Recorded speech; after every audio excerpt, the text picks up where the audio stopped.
Michael, Shawn, and the TakeOver legends, where nothing's off limits. Free Agent Radio. Baby, tap in. Tap in. Tap in. Happy Tuesday. What up, y'all? What's good? Michael, Shawn, and the TakeOver legends. I'm still trying to figure out my TV in Jersey because I think we're supposed to be on right now on YouTube, right? You should We're supposed to be on YouTube. Oh, Well, yeah. We just went live, so yeah, you should be on. Let me see if mine on. Oh yeah, mine is on. My TV working. Yep. Let me see if I can get this popping. Yeah, we go.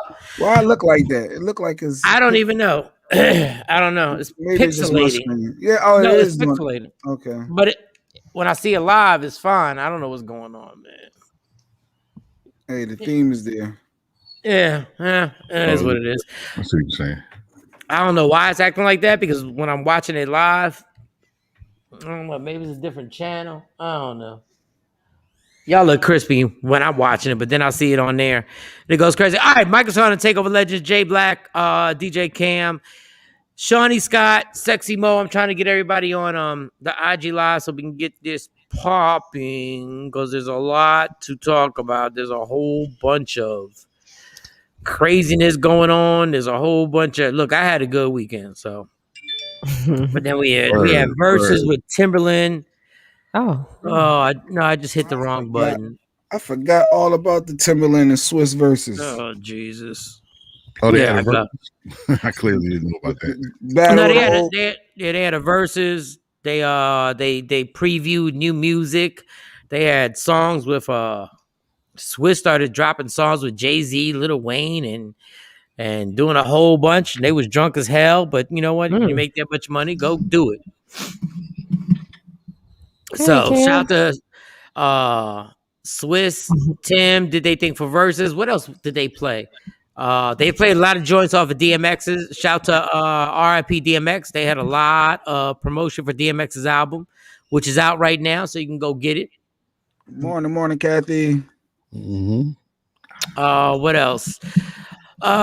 Jay Black, what are you doing here? Procedure date. No. Damn, Cav, get out of our business. It's tomorrow, right? It's tomorrow, Kat. No, Tomorrow. You know what? Thank you for remembering, Kathy. Because people don't remember, and that shows that Kathy cares. So I appreciate that love, Kathy. I tell some people, and they don't even follow up. Yeah. Thank you, Kathy. I talked about it with you yesterday. No, I ain't talking about y'all. I'm saying. I'm just saying. Wow. Why you taking so? No, I'm just making sure we all, I talked about it yesterday. I'm just making sure you didn't feel unwanted. That's all. I'm gonna bring up what you talked about yesterday later on in the show. Yeah, thanks, Mike. Yeah, I bring up. What did I bring up? What did I talk about yesterday? We're talking about. Go ahead, it's Tuesday morning. It's tomorrow, and so I'm not.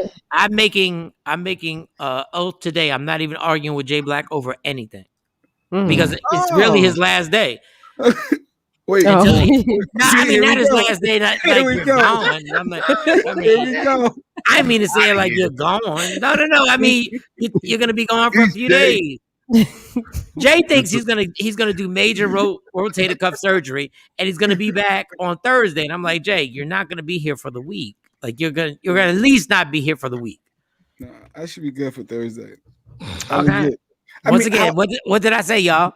I am not going to debate him over nothing. Okay. If you say you're going to be here on Thursday, we expect you to be here on Thursday. Mike said, this is my last day on Earth. All right. Thanks, Mike. I didn't say Earth. I said the last day of the week. No, he said, see you on Monday. That's what I thought was reasonable. See you on Monday. Tosh said it. She said, you said last day. And that's why she's laughing at you. Not on Earth. You didn't say that. What do you mean by this your last day? On this show. Hey, you know what, Jay? Okay. He said on this show. He getting fired. Wow. You have a little surgery now. You can't even come back. Yeah. Matter of fact, Jay, we're moving in a different direction. We're moving in a different direction. We're moving in a different direction. Thank you, Kathy. I appreciate you for real. And I told you I'm not arguing with him. So whatever he says, whatever you think it, whatever you took it as, whatever you took it as. That's a long show, Mike. Commit to that. That's a long morning. Whatever you you need to do that hour by hour. I don't know if you need to jump in. I made a commitment yesterday. I was like, you know what? I'm not even going to debate. I'm not.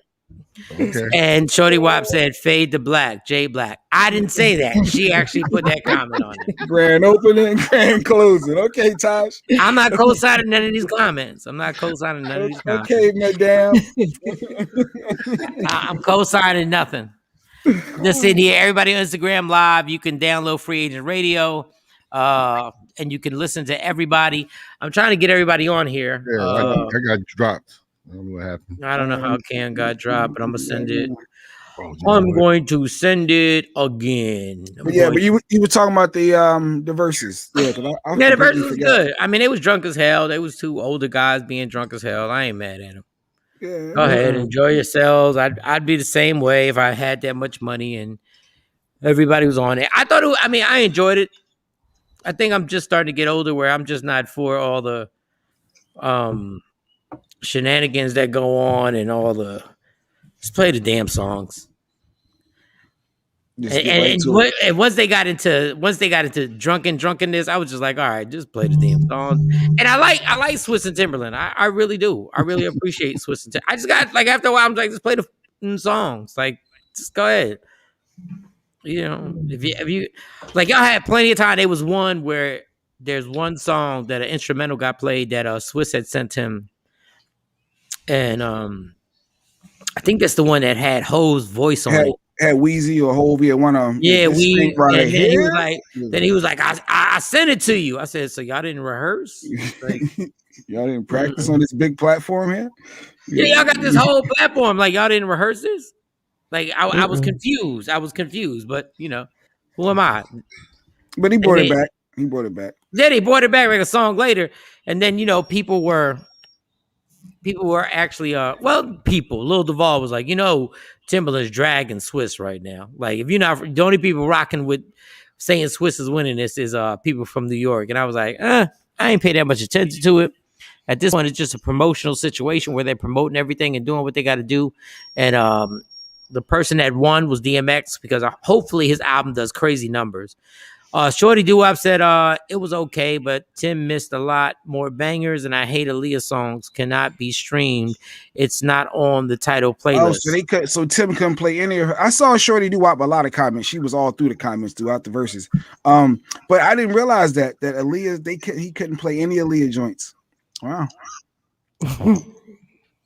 That's interesting. I didn't realize that. Somebody could have checked then. I guess I wonder why. Huh. I mean, listen, man, it is what it is. J Black, we need you to hurry back so you can fire Mike up. No, but he's not firing me up today. Who will do that job while you're gone? Cam Too Nice. Oh. First of all, that's the one thing. Stop playing with Cam Too Nice. I pick Shawnee. Stop playing with that Cam Too Nice nonsense. I've been living my whole life with that Cam Too Nice. Call it how you see it, love. Y'all didn't. Who am I to argue that? Y'all didn't fall on Plymouth Cam Rock filling your ass, but okay, he is a nice guy. I get it, but y'all been killing me with that. He's just too nice. Shut your mother. Trust me. Let me say something crazy. All right, let's run down. All right, there's a lot. There's a lot that we can talk about. Do the first one. And let's see if we want to talk about it now. The first one. Let's start off with the Southwest Airlines are in the news. Southwest Airline is in the news because it was a fight on the airplane altercation not that long ago, a couple of days ago, and because of that altercation, they decided that they're no longer going to serve alcohol. You know, them little shots. Let's stop. They're not small. They're not small. Trust me. Trust me. Trust me. This is what I want to tell you. Y'all better stop underestimating these white girls because they white girls. They be knocking teeth out. Yes, white girl knocked the teeth out of this flight attendant. And the reason why I tell y'all, and I say this all the time, why y'all got this alcohol thing. And trust me, I used to love buying alcohol on Spirit, Delta, American, because I would order 4 of those shots. That was normally the limit. You can only order 4 at a time. But if you acted But if you acted properly, civilized, to give you 4 more. If you would chill, when they came back for the second run, you'd be like, you just look, can I get 2 more? And wait, look at you ordered 4 at the same time? You let me get 4 of them books? 4 small ones, yeah, since they were small. What you want me to do? Think about it. 2 are just a double shot. Like, I measured this out. 2 are a double shot. Obviously. So when we at the bar, how many double shots did we get? We got more than 2. Got more than 2, yeah. But you're on a plane. It's supposed to I'm thinking that you ordered like one. What changes on the plane? Came back and got another one, not 4 at a time. No, you get 4 so you can actually have 2 double shots. You don't just take the 4 like bah, bah, bah, bah, bah. You get 4 and you get little, and then you can either mix it with something or you just drink it. And then when they come back for the second round, then you just go, let me get 2 more. So totally, unless you fly into LA or international or whatever, you're covered. You normally got 3 double shots and you're good. The reason why I say stop serving alcohol on these planes is because the people ordering drinks on the planes have already been drinking at the airport. Chances are they've already been at the bar. And when you get them in there and they've already had 2 or 3 drinks, then they get on the plane and they have 2 or 3 more drinks. Now you're dealing with somebody at a flying bar. Now the bar is just in there. And you can't kick them out. You can't kick them out the plane. Nah. Like, if they really want to be real, but Americans get all touchy about this. Cats need to do a breathalyzer when they get on the plane, so they can be like, oh, you're a 0.4, you get this, you're a point this, you get that. Because I'm telling you, people be blasted on the plane. I just don't ever get violent on the plane. I just go once I felt that intoxication kick in, I just went to sleep. You chill out. Yeah, I just had to have. But that's a waste. You can't get drunk and go to sleep. But go ahead. But if you're watching a good movie, that's the best. When you're watching a good movie and you drunk and you watching a good movie, now I don't care what the movie is. Now that movie's intense. Or when you got your music on in your earbuds and you vibing out, what? It's just like smoking weed. You just need something to enhance. But in this case, don't agitate nobody. You got the clip? I want to see what happened. Watch, this white girl went up and she did a combo. For those listening on Free Agent Radio, she hit her with 2 shots, like bong bong. We are gonna see you. Sit down, don't you dare! Don't you dare touch me! Don't you dare touch a flight attendant like this! You cannot do that!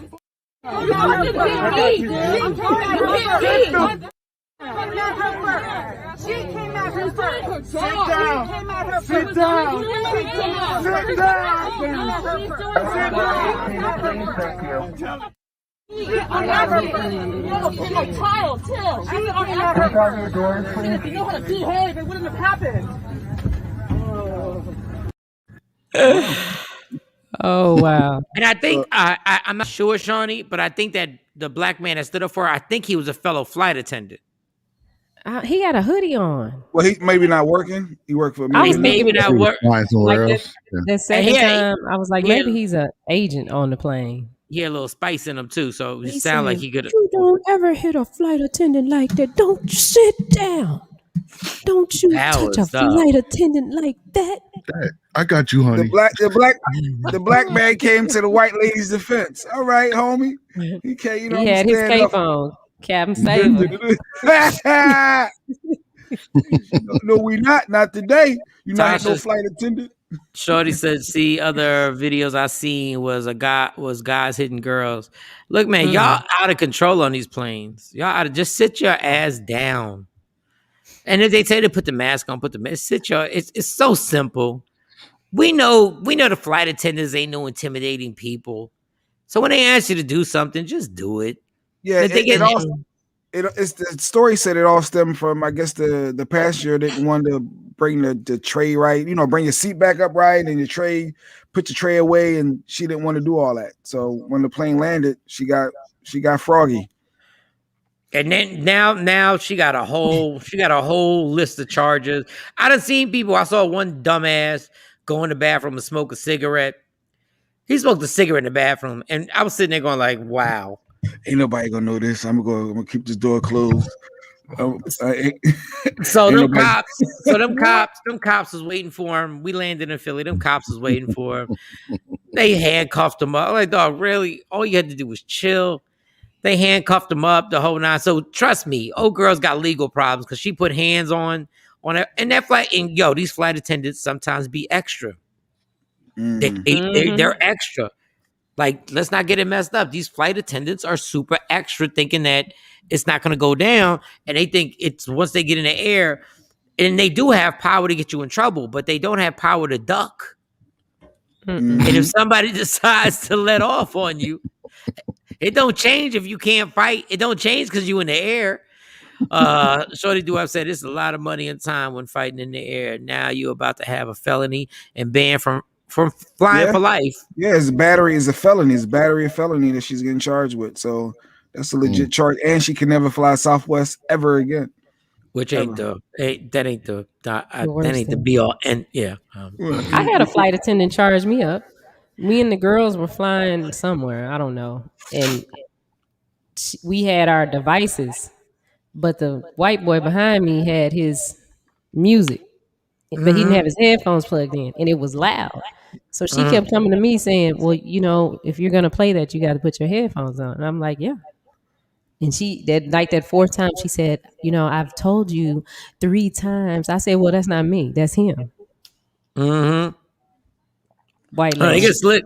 Wait, she hit you with the I told you. Like, yeah, like she my mama. I'm like, my last name ain't your last name, girl. Get out of my face. I already told you, black girl. Yeah, I told you.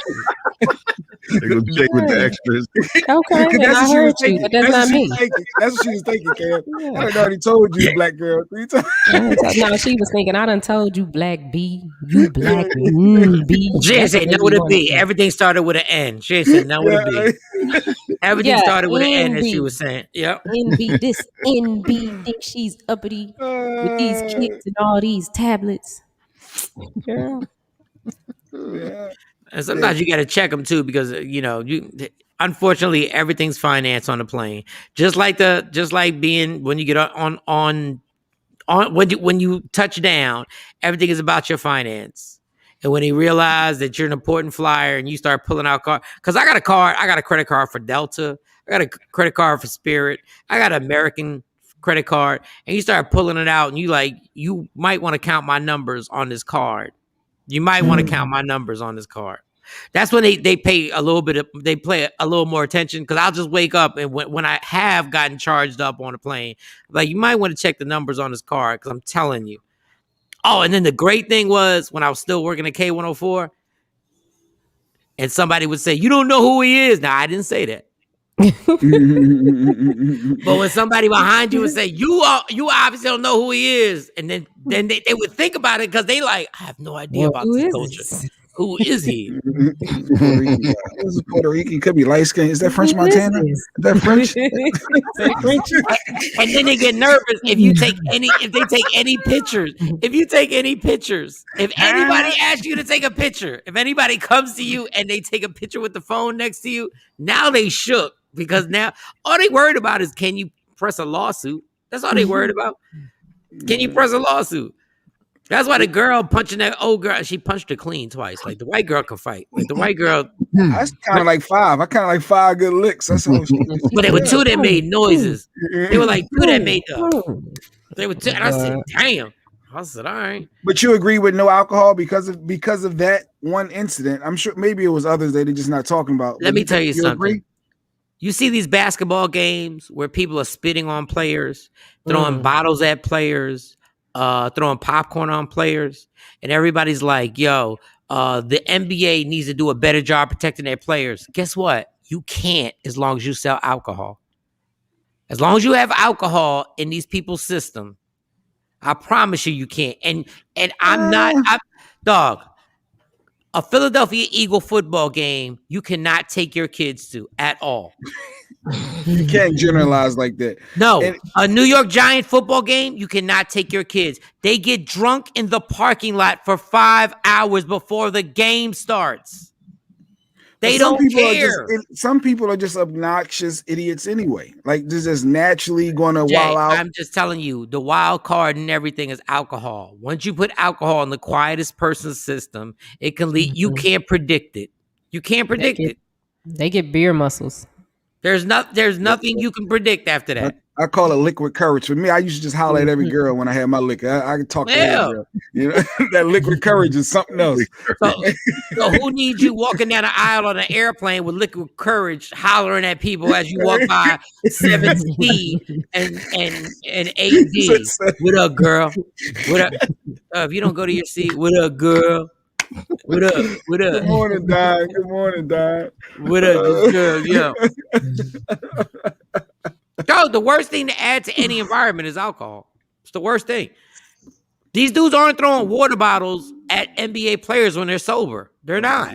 Because they just looked intoxicated. Kathy says she knows somebody couldn't even get on the flight because they just appeared to be intoxicated. I told you I tried to tell that one black woman that I was sitting there drinking with. I said, you're not gonna make it. She got on that plane and she sat right down before it took off. She just kept yapping. I don't understand this. I don't understand that. And they came and took her right off. They're crazy at the games. They need to chill before around our test happens. I'm just telling y'all, they're never going to stop selling alcohol. And somebody's going to get and I promise you, somebody's going to get their ass beat at them games. Because if somebody spits and a basketball player knows he got spit at, and the guy's 2 rows away from him, he's getting effed up. Watch. I'm going to tell you, it's coming. It's all building. The NBA players right now are getting tense. They're getting tight. Mm-hmm. And they're like, okay, please do it when you're like 4 rows away from me. Watch. And if it's a black player, then they going to be in trouble. Of course. And it's the NBA. So what chance? What are your chances are at not being a black player? And shout out to Green Eyed Carolina. They miss you, Mike, on the radio out there. So they miss you. They're saying what up on your IG. Green Eyed Carolina. Green Eyed Carolina, what's going on? What's up, mama? Download Free Agent Radio. And you can hear us. You can hear everybody. Just download Free Agent Radio. It's absolutely free. They just spit, Trae Young. They spit at Trae Young. They threw a bottle at Kyrie Irving. They threw popcorn on Russell Westbrook. Another one just happened recently. There was another one I'm missing. And I promise you, it's coming. Because the players are talking amongst each other. If I see the dude that does it and I'm close enough, I'm taking that. I'm getting at him. I'll go ahead and pay him that fee. Because the lawsuit is coming. Because you hit me and you're a ball player. You know, sticks and stones scenario, but you can't retaliate. You're supposed to call the law. You ain't supposed to put hands. So them players going to pay. No, but you broke the law at the NBA arena. Once you throw something, you broke the law too. Well, it's a policy. I don't know about the law. No, it is a law. The policy there. Yeah, you broke the law then. Because entertainment, still, the law still apply. Yeah, it's gonna get ugly up in here. It's gonna get ugly. And football fans are even worse. But the problem with football fans is that they're so far away from the players that everything that gets said, they're not even worried about. They can't hear it. Don Page said, man, if it hadn't been for them bodyguards, Russell would have killed dude in the stands. But you got to find him. But I thought the Russell was fraud because one minute he limping, the next minute, now he want to get to the guy and now he pushing off. I thought you were just hurt, homie. You just saying that. You just saying that because it's a Philadelphia fan that did it. Come on. I mean, it was because you know if you popcorn. Ooh. What if somebody threw popcorn on you? Ooh. That's your attitude. What would you done, Jay? I mean, it's fans. They have no right to do all that, but popcorn, like, come on. So you be cool with that? I'm not arguing with Jay Black. You go ahead, Mom. Shawn, you cool with I'm not arguing. They dump the popcorn on you. They dump it on you. I mean, of course, I'm gonna say, yo, get him out of here. He shouldn't be banned. But all that extra me trying to get to the guy, like, come on. Like, I thought it was Russell too much. I just saw you fight a green screen. Whatever.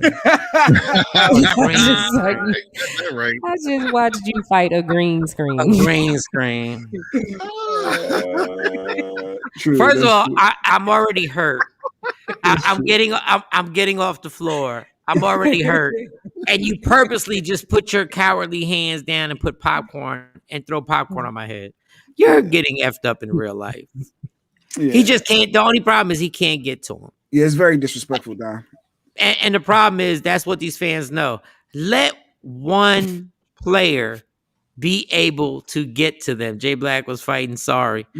We fighting No, sorry. Yeah, we fighting sorry. Yeah. she fighting. Let one, and that's what I'm saying. The dangerous part is that white boy spit at Trey Young, and he didn't see it. Spit is so disrespectful. He didn't see it. Looked like he did his shoulders, like he felt something. Like if he had seen it, what choice do you have but to go into that? Well, spit is assault, so you can defend yourself. No, first of all, you think spit is held differently. Spit it's is not held differently, but it's not held in your mind. Is held differently, but it's not held differently in court. Popcorn is the same thing. You poured popcorn on a dude's head. Yeah. Good morning, Ashley. Your on your Instagram, Coach AB Philly says they won't throw or spit on Marcus Smart or Julius Randle type players because these players will selfish up. Yeah, but my thing is like Trey Young didn't see it. He had his back turned. So he didn't that was the slimy thing. He didn't even get to see it. Yeah, that's spit though. Ugh. That's nasty. And he spit over the girl that was sitting next to 50. I'm surprised 50 didn't say nothing. Cause she's the one who flinched. She was like, ew, disgusting. And I'm surprised 50 didn't say nothing. Hearts. But yeah. But yeah, like people want to think I'm the biggest drunk in the history of the world. You want to eliminate most of these problems? Stop selling alcohol. Nah. Point blank, period. Stop. Nobody spits who's sober. They just don't. They don't. They get tough. They get tough with 15, 20. You know all the fights that would never happen at a club if there wasn't any alcohol? All the fights. Do you know all the fights between couples that would never happen if there was no alcohol? If there was no alcohol involved, how many are? But nobody cares.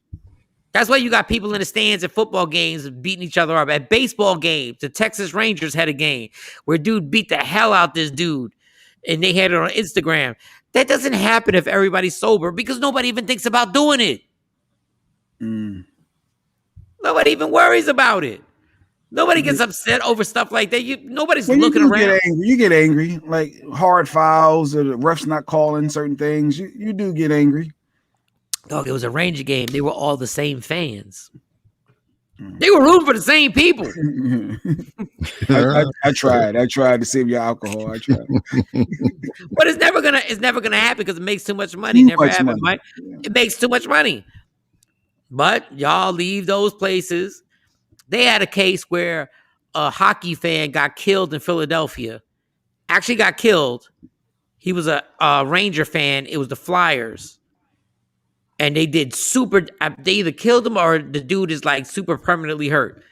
No, that doesn't happen if alcohol isn't sold. Taj, I remember a guy was trying to talk to my friend at a club. He was wild drunk and told him to chill. He pushed him out of me because she rejected him. Alcohol. Not saying they're a good person sober. You think all that? No, she thought she was all that. What, you think you all that? Get out of here. Yep. That's what it sounds like. You gonna deny me? You couldn't give me a fake number? Like, come on. Like, but I will understand it. I'll get it because the amount of money they make at sporting events. I understand that. But airplanes should not have alcohol. So. But you can drink right before you get on the plane at the bar at the alcohol at the airport. Do you want to add on to it? You really want to add on to somebody who's already been drinking? Do you really want to add on? But they got you waiting for that flight. You sitting right at that bar, throwing them back, waiting for the board. Okay, I'm just saying for the kids. I'm saying for the kids and the families who are on that plane who don't want to see the drunkenness turn up even more. They really shouldn't have alcohol on that plane. Some people use it to ease their mental state because they're scared to fly or nervous about flying. So get a pill from your doctor before you get on the plane. Yeah. Get a sedative that calms you down. And speaking of that, it all ties in actually the sports and the mental aspect. The tennis star Naomi Osaka. Yeah, she's Naomi. Haitian and Japanese. She's dope. She's fire. She beat Serena a couple times. Yeah. She's won a couple majors. She announced that she wasn't doing the media, and they fined her $15,000 anytime you don't speak to the media because I guess it's part of the agreement. So she's gonna eat that fine. But I guess she got so much backlash from the fans that she backed out of the whole French Open and said, "All right, you know what? I'm not even doing this. Y'all can focus on tennis. I'm out. My mental health is more important, because she suffers from anxiety and depression. So forcing her to talk, she's like, all right, I'm out." So like I thought that was deep that she walked away from all that money, but it also reminded me of other players that have done this, at press conferences to say, I'm gonna pay the fine, or I'm just going to sit here and really not answer anything just so I won't get fined. Yeah, I'm all for the girl. I support her. I like. Come on, man. I don't feel like talking. But you know what? She's young, so she doesn't have the same grit that Marshawn Lynch has when he says, "I'm just here because I don't want to get fined." Yeah, and will look the reporters dead in their eyes and be like, "Nope, not answering that, bitch. Nope. The Skittles, I love. Not answering that. Nope. So I don't get fined. Nope. I'm just here so I won't get fined at the Super Bowl. At the other than the World Cup, there's nothing bigger than the Super Bowl. He sat right there. Nope. But this is a young lady who I don't even know how old she is. She's in her early 20s. And she has no representation to protect her. And God bless her. She pulled out the French Open because she's the biggest name at the French Open. Well, they was coming at her. They was coming at her. And I don't want to speak too soon because it just happened. But Serena Williams, can you speak up for this girl? No, she did. She did, right? Okay, did she? Okay. She just said that she's young and people handle things differently. She's like, Serena said she kind of went through the same thing, but she just built a little different. So she was able to get through it. And she said, this girl's a little younger. And she had a dad. And she had a her dad probably coached her up on what to say. Yeah, they groomed her for all that. So she was prepared. And she's from Compton. Compton, from Compton. And man, listen, man. But is there something to that, though? If she has depression and severe anxiety, public speaking, all that. Like, that's not what she's into. Man, like, she has to protect herself at a certain point, though, right? Mm-hmm. Okay, definitely. You want me to really play devil's advocate? You really want me to play devil's advocate? No, I felt for her a little bit. That's why I'm like, I get it. I just said I support her, but let me tell you about business. You want to make this money? The sport that's making you this money, the sport that you made these millions of dollars, needs you in front of these cameras to promote the sport. Because this ain't football, this ain't basketball, this is tennis. We need your face to answer these questions, to promote everything so it can go around the world that you're in the tournament. I'm for her. I'm telling you I'm for her. But there's a business aspect to this that says, listen, if you want to cop these checks when you win these tournaments, you got to speak to these people that promote our sport. So if you can't handle that, then stop copping these checks. She said that. She said the cool reporters. That's part of her not participating. But she's 21. She has 55 million in the bank. Let's be clear on this. Yeah, I get it. It ain't a financial thing. And what made you away from the sport right now? But what made you that money? No, the sport. But she's 21, 22. They don't care. Her talent made her really the money. If she didn't have no money in the bank, they don't care. Their attitude is just like, okay, I'll go do something else. But you don't make that money. Her talent could be her talent. She don't make that money unless there's an arena to play on. Right. It takes both. Let's just 50-50 it. It takes both of them to tangle at the end of the day. And my thing is, like, whatever she's going through, like, I respect her. Once again, before I even continue, I'm on her side. Back out. Get out and go get help and go chill. Yeah. If she's not right, then it's no good for nobody. But the business people, the NFL and the NBA, LeBron came in his joint 17, 18 years old, and they was like, dog, you going to sit in front of these goddamn cameras no matter what. Kobe came in 17, they were like, you going to sit in front of these cameras, and you going to, yeah. And when the rape allegations came, you still going to, obviously he was a lot older when that happened. But these kids, once you sign that dotted line, you're obligated, is what you're saying. But remember, and I'm glad the girl did it. Remember, you could always bail once you make the money. You can always bail. So I'm doing that now. if she's one of the biggest names and she basically is willing to walk away and say, I forget this and call a bluff. I mean, at some point they got to invite her back because of her mental health, right? And maybe do a modified press media, something that she can. But wow, but I don't know. No. Your mental health is your mental health. Wait. Then stay out. We But ain't got to modify. We don't have to modify. I'm a star. If LeBron said I'm a star, she's a star. Everybody can be replaced. This is true. But she's at the peak. She's at not the peak because she beat Serena twice. That's why they're making a big stink about it. They need her right now. Let's just call it what it is. Because whoever's the second best person, we don't know who that person is, and actually don't even care. So the sport needs her. So she has leverage. But I'm sure I hate mail she's getting. You ruining tennis, you doing this, you little black girl. The sport needs her in our view. You know, she getting all that hate. The sport needs her in our view. But there's always somebody next. It just takes another year or two before another one. I'm just saying, like, I agree with her, but there's nobody that important. Jordan left in the heyday. Like, everybody can. There is no irreplaceable athlete because there's another person that's going to actually be better than you. Yeah. With no sports worth your mental situation, because when you go left, exactly right. They're not going to do ish. You're exactly right. They're going to let you go, blah, blah, blah, blah, blah. So you got to protect yourself first. No, you're exactly right. I agree 1,000 with her. And the fact you got $55 million in the can doesn't hurt anything. And it's even better if you know what? Sometimes it's even better when you realize I ain't never coming back. I'll see y'all later. People have done it. Andrew Luck in the NFL was one of the biggest quarterbacks in the NFL. Everybody was like, oh, he's going to come back. Nope, I'm gone. I'm hurt. He did it for a different reason, but he was like, yo, my body really hurts. And y'all think I'm going to keep doing this nonsense just because it makes y'all feel happy? He never came back. Nope. Megatron for the Detroit Lions. He was like, yo, this really hurts. Barry Sanders did too. Then he retired. Barry Sanders was like, yeah, I'm good. Like, people who do, like, understand there is an option for everybody to be like, yo, I'm really not that big on being famous, but I am big on being financially free. So shout out to the young woman. And I hope people support her. I hope Stephen A. Smith supports her because, you know, he's famous for just being, you know. Shorty said, take all the like with 10 or 20 stars in the NBA right now. No one will watch. If you take 10 or 20 NBA stars, I mean, yeah, if you take 10 or 20, but I mean, you could take 10 or 20 stars. I mean, okay. And Kathy said Coco, the other young up and coming, but she ain't dope. She ain't fire like Naomi. First of all, Jay, like, you don't know nothing about tennis. Stop. So stop saying. No, I was supporting the little. You don't know nothing. Girl. You don't know nothing okay, about my tennis. people. We You out have here. you have no clue. You have no. We don't even know who the number two. Jay, Coco ain't ready yet. Coco ain't ready. She ain't ready yet. She ain't ready yet. He said Coco from SWV ain't ready yet. Like, Coco from SWV is definitely not ready right now. She is not ready.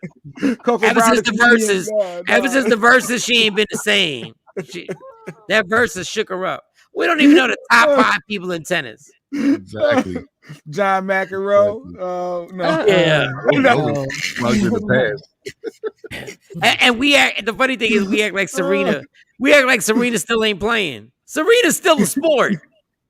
No, but Naomi beat her twice, and she wanted to beat her bad, and she couldn't. Dog, it happens. Naomi's the future. It happens in tennis, but the fact of the matter is, Tiger ain't the best golfer. Tiger's still golf right now. He can't even play.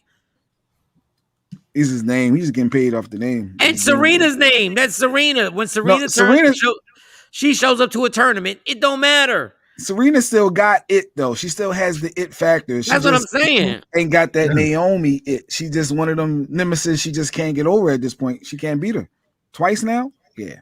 Yeah, but that happens in tennis all the time. People lose twice in a row. See, it's not like basketball. It happens all the time when people lose twice in a row, and then next thing you know, the person comes back and beats them twice in a row. But we only hear about it because we don't even hear the matches in between the big tournaments. We don't even hear those tournaments. Exactly. Yeah. He said John McEnroe. Yeah, that's sorry, coach. Yeah, that was the only one I think of tennis. Like, oh, John McEnroe. Yeah, he didn't even say Jimmy Connors. John McEnroe. Jimmy Connor. Yeah, I don't know Jimmy Connor. I know Serena. I know Venus. And John McEnroe. That's amazing. And Sarah Yeah, I don't know. Sarah Povich. Sarah Povich. Sarah No, Povich. Sarah- God. You know what I'm talking about, the one with the little That's skirt. amazing. She wear a little I skirt. know, The white but girl we with the know. skirt. We know. They all wear the skirt. What are you talking about? What the hell what are you doing? Did they already sedate you for your surgery? Yo. Oh man, he got to fix it. He killing her sister is playing again right now. All right, what's the next story? So we got that. What's the next story? Let's take them story by story. And we do have a guest, we have a legit doctor, Dr. Kanisha Hall, coming on a little later on in the show. We were talking about Ronnie Perry. I'm about to say Ronnie Jerkins. Ronnie Perry about the squirting, and it led to a legit doctor. But yeah, she has the views on COVID. It's some deep perspective she has that I think it'd be interesting. But yeah, that's coming up later on. All right, so Southwest, we talked about Southwest no alcohol versus Tim, Naomi, your boy Monique is in the news. Actually, Monique did a video about talking to the queens about the females. Do we have the long video? Because Monique is very long-winded. And No, I'm not complaining because I know. Listen, before I say anything, before anybody jumps down my throat, I know I'm long-winded too. But it's just her words make it even longer because she's like queens and kings. Baby.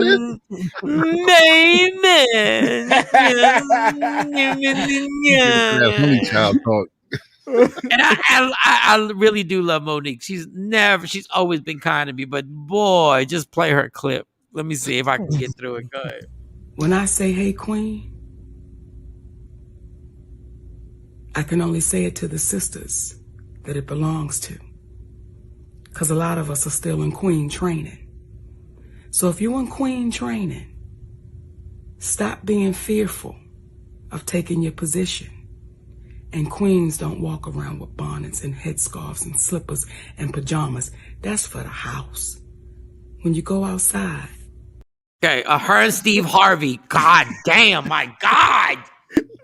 Wait, is that the whole clip? What we doing? I can't take her no more. Come on, man. How we talk about it if we don't watch it? I think it was on. But that's basically it. Because she kind of repeated herself. No. Go ahead, give it to Cam. That was clean and don't wear slippers give it to outside. Cam. Cam wants it. Cam, if that's all here, wait. If she got to start it from the beginning, maybe not. Yeah, I got to start it from the beginning. I'm going to take a black and mild break. Go ahead. When I say, hey, queen, I can only say it to the sisters that it belongs to. Because a lot of us are still in queen training. So if you're in queen training, stop being fearful of taking your position. And queens don't walk around with bonnets and headscarves and slippers and pajamas. That's for the house. When you go outside, represent you, baby, like you are worthy and you deserve the title of Hey Queen. Nikki love y'all for real. And I ain't never gonna BS you. Stop wearing them damn bonnets and headscarves looking like don't nobody give a damn about you, nor do you give a damn about yourself.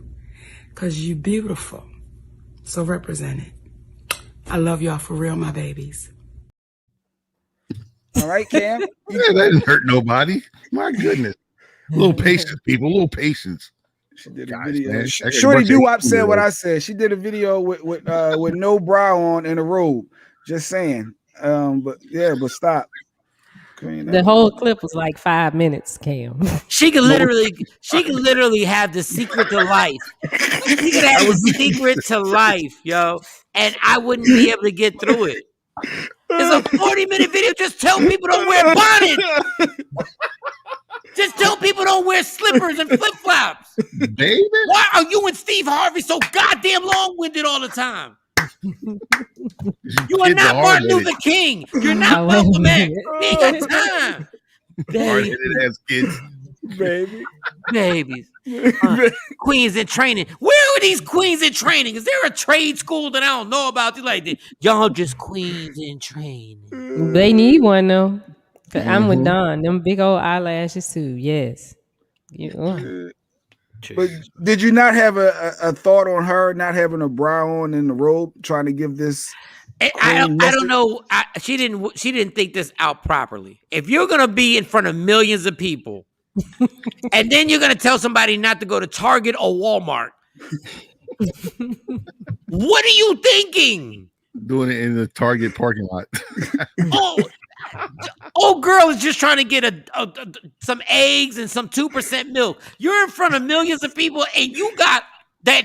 I'm sure the robe is expensive, but it looked raggedy. Your breasts look depressed. You didn't have no makeup on. If you're gonna tell women who are in queen training, if you're about to be in front of, I would love to see how many likes it got. It probably got like 300,000 million trillion likes. So you were in front of the world and you sat there like that. Like, what are you talking about? Well, I didn't look at all that, but I liked what she said because I'm. Yeah, Shiny was like, Jay, can we play the whole thing? Shiny wanted to play the whole thing from the beginning to the end. I'm like, Shiny. Because they come out in the bonnets. Like at my daughter's graduation, they showed up in bonnets. Some of the parents showed up in bonnets. In them little fuzzy shoes, slipper things sliding all across the floor at the graduation. Yeah, we too cool for the room. We too cool for the room. And that's the funny thing. I just wish Monique would have understood. I do agree with what she's saying. But I'm not going to get into this whole thing because I'm not going to have women, whatever, like whatever. Y'all want to go to Walmart. I sent this in a group text. I said we spent years calling out white people for Aunt Jemima and what she looked like on the bottle, and Mrs. Butterworth for what she looked like in the bottle. And now they changed what them two women look like, and now y'all look shabbier than what they used to look like. Mm-hmm. Now y'all going to get some Aunt Jemima with a bonnet on. And we were mad that Aunt Jemima had a bonnet on. But Mo, if you're going to say it, that's like me telling people. She should have cut it off to like here. So it's just been a No, headshot. she should have done her face up. She should have got right. You don't have to do your face up. You don't have to wear makeup. If you're expecting people to really be like, oh, you need to be a queen, you're in queen training. Well, then have her put some queen makeup on. You can be natural and be a queen. That's part of it. That you don't need all that enhancement. No, because then when you say that, these girls are gonna be like, well, I'm just being natural. You know how they gonna get, I'm just being natural. You can't give him any exit plan. No, you can be That's natural like me sitting without here walking talking around about with don't a drink, bonnet. and I got a bottle of Absolute with me. No, You're but telling them you're doing the exact thing you're in telling them not to do. with these blankets wrapped around them, the bonnets on, it's nuts. and they pajamas. And I'm for all that. Like, look, man, y'all want to wear damn bonnets and stuff. I think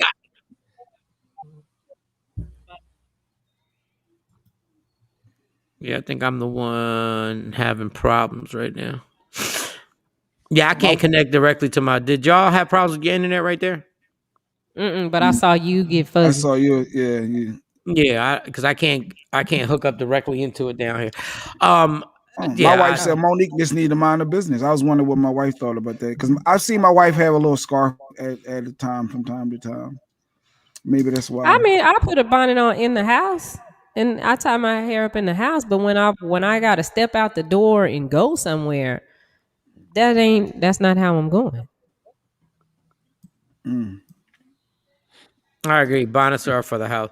Yeah, listen, man, do what y'all want to do. But it was kind of, there was a time, but I hate to say there was a time that nobody was even thinking about walking out the house in a bonnet. There was I'm running to Dunkin' Donuts in my car with my bonnet on first thing in the morning. Yes, I am. Okay. Well, knock yourself out. Yeah, knock yourself out. I don't do it. I have to get on. And then, like, I have two daughters. One daughter will try that. I say, okay, let's go somewhere. Girl, if you don't go put that blanket up, and I don't know where she picked that up at, walking with that blanket and stuff. Girl, get that off your. Oh, that's another thing. They walk around with the blanket. Oh, man. And Shorty Doo-Wop had a scarf on with a hat. Oh, Monique gonna get you. You better not. Now, I've done that before. Wrapped my hair and had a scarf on, but I put a baseball cap or a Scully over it to cover it up. Coach Philly said they be out with the bonnet, Spanx, and footies. It's normal to say, yeah, they be looking a mess, y'all. They really do. And cats still try to holler. AB, they still be trying to holler though, right? Stop. Yeah, because they be trying to holler with slippers on. And the bonnets getting like bigger and bigger. I see bonnets that's so big they look like chef's hats, and I'm like, that's too much. That's too but that's much. their mamas. Their mamas. Every it's mama the little ain't like girls you. too. It's the No. little I'm girls saying, too. but they learned it from their mamas. Because their mamas was so quick to just be at the wall. It all started with that damn Walmart when everybody was so cool just walking in there like it was a sleepover. Like, put something. Like, stop. I ain't dressed to go out. I'm not dressed to go out. But y'all go do what y'all gonna do. But Monique just killed me. Like, if you gonna do that, then you gotta be right when you put the message out. It's like, do as I say, not as I do. What are you doing, Yeah, Monique? she was sagging. Ooh, I she didn't was realize when horrible. she had on to Jay sent that text talking about how she gonna have no bra on and her chi-chi's sagging. I was like, wait a minute, let me go back and look at it. I Yeah, didn't she even was see sagging. that. She's sagging. Them things are droopy. They droopy records. I was like, ooh, I don't know about that one. But hey, hey. But then somebody was like, I forget who said it, was like, well, then no do-rags for guys. And I'm sitting there going like, cool. Oh yeah. Do y'all look like a do-rag is gonna affect my life? Like, I'm like, but I like essentially, they got a point. Dudes be out here with these do-rags on, like, but they're supposed your do-rag is supposed to make sure your waves are laying. So now you're out in public. Why do you still have the do-rag on? Because they don't have waves. Color coordinated too. I like when they color coordinated. All right, I'm wearing my red because I'm rocking the red. All right, They wear it in the street, never got waves. Coach said the young bucks be trying to holler. They see it as easy access and booty pants. Yeah, they still holler. You can have your bonnet on with your Spanx and your flip flops. And them Spanx. I'm so sick of seeing that especially when you can see it through their clothes. Why are you sick of that? That's what I don't. Me personally, I don't wear no Spanx. I ain't wearing no Spanx. I'm not mad at y'all wearing. That's uncomfortable. That you see him in the gym with Spanx on up under their workout clothes. I'm like, you working out? You trying to get the body right? When you got the Spanx on? Did you see Tosh where she goes, do-rags? Now y'all, that do-rags ain't that deep. Yes, they are. They're the same thing. They're the same thing. Kings. King Mike, you gotta do your King's message. Kings. With the secret to life at the end. Go ahead. Kings, you have to stop this, Kings. In order to go out in public, Kings. If the whole purpose of the do-rag, my kings of a kingdom, was said that your waves would be laying. So why are you still outside with your do-rag on? Are you in king training? Is that what it is? Are you in king training? We should have a Mobb Deep instrumental playing right now. Dude,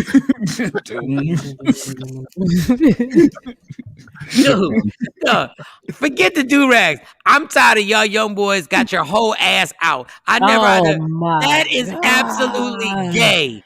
I know you're not supposed to say something is gay. You are really asking for a guy to look at your ass if your whole ass. I'm not talking about sagging. No, they had a whole talking about behind your whole ass is out.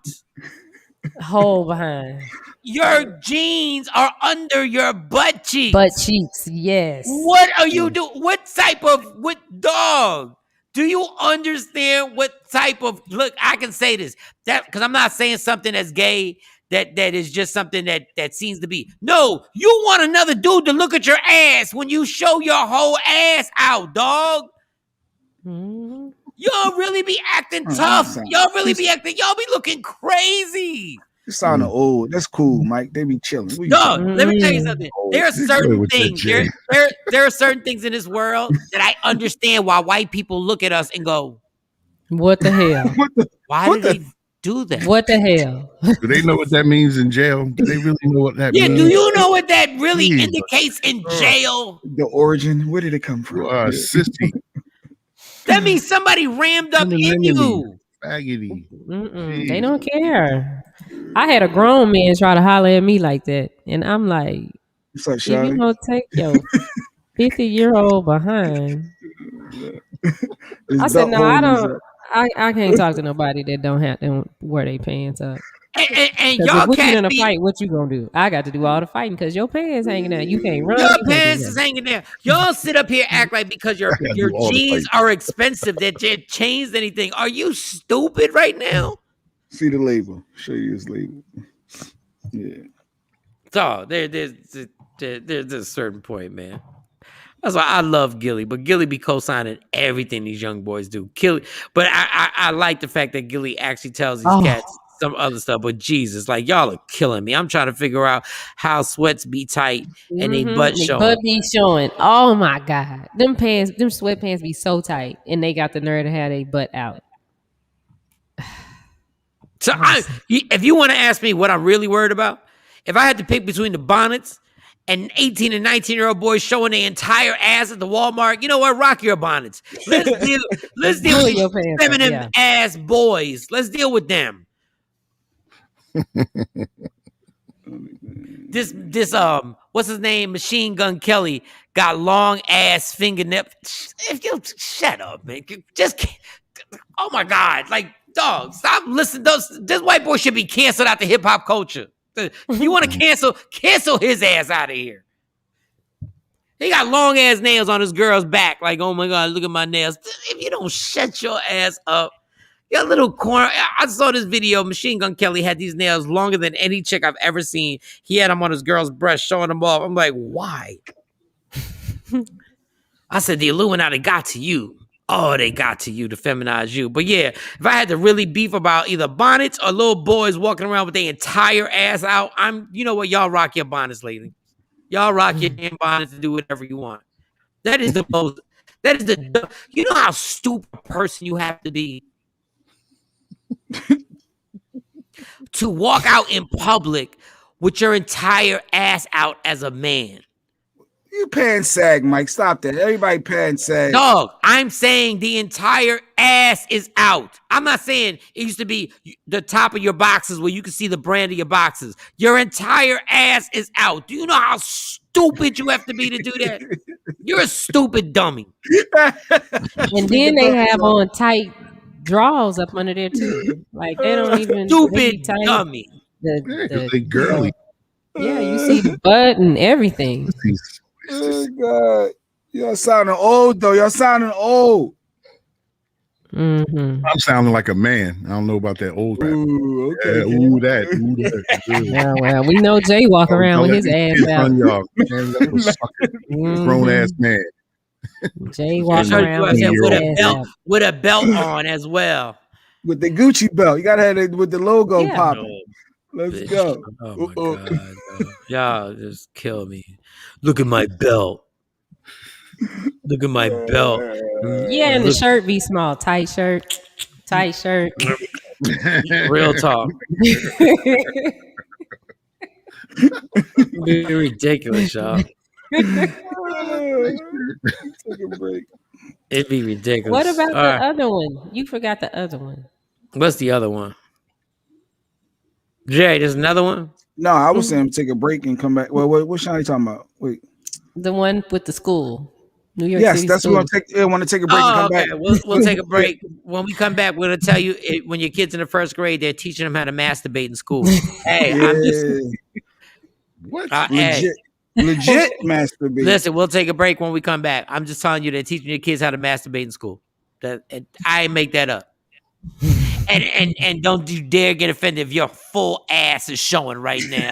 And your jeans, and don't you dare. If your kid is walking, don't you dare try and get it. They're teaching your kids how to masturbate in the first grade. This is Michael Shawn and the TakeOver Legends. I'm about to smoke this black and mild and come back because this is going to get, man, listen. And once again, I have not yet once engaged Jay Black in one debate. No, he's holding fast since it's my last day on Earth. Since he said this is my last days on Earth since I'm having the surgery tomorrow, he don't want that to be his last memory of me. I said his last day on the show till he comes back. I said he's gonna come back on Thursday. I will not debate. He said he'll be back on Thursday. I said he'll probably be on. Wait till I tell y'all what he told me yesterday. I'll be back on Monday. Wait till I tell y'all. All right. And this is what I'm gonna do when he tries to get me, or I'm gonna block my box. Just like that. I'm gonna block my box. Blocking my box. Michael Shawn and the TakeOver Legends. We back in like 4 minutes. What up, y'all? It's Michael Shawn from Michael Shawn and the TakeOver Legends. And just in case you missed the show, check this out. Now, if you want to interrupt this, if you want to just tap the mic and be like, "Yo, I gotta say something about that." Like, just tap it. Just be like, "Look, Mike, slow down." Okay. Yeah. And just be like, slow down. Spank from the Plastic Cup Boys has to say something. And I'm like, okay. All right. So I'm at the gym. I'm working out, doing whatever I'm doing. I get on. Mike, this is Spank from the Plastic Cup Boys. You was really working out, or like? Let's be honest. Was you really work? I'm sorry. Finish your story. I'm sorry. Finish your story. I'm sorry. Right from the rip. Right. Wait, were you really working out? I don't even know if I believe that. I just want the whole story to be true now. Because comedians, we tell real life stories, but we exaggerate to make it funnier. So I just want to make sure. Were you walking by the gym? Were you walking by? Were you what about working out? So I said, I'm not listening to music. I'm going to scroll on Instagram for the last 20 minutes because I have a certain time, last 20 minutes. So I scroll, I go to Will Smith's page. Do you follow Will Smith's Bank? Yes. Okay. He's an entertaining page. Like that's an entertaining page. Mm-hmm. And it's something you inspire to. So Will Smith puts up this thing where he's jogging, but it's like overcast and it's dark and it's kind of rainy, right? Mm-hmm. And then he says, if you can, somebody caption this motivational situation. Somebody caption it. Like normally I don't do nothing like that, but I'm bored and I'm like, let me caption it. Mm-hmm. So I caption it and I put something on there.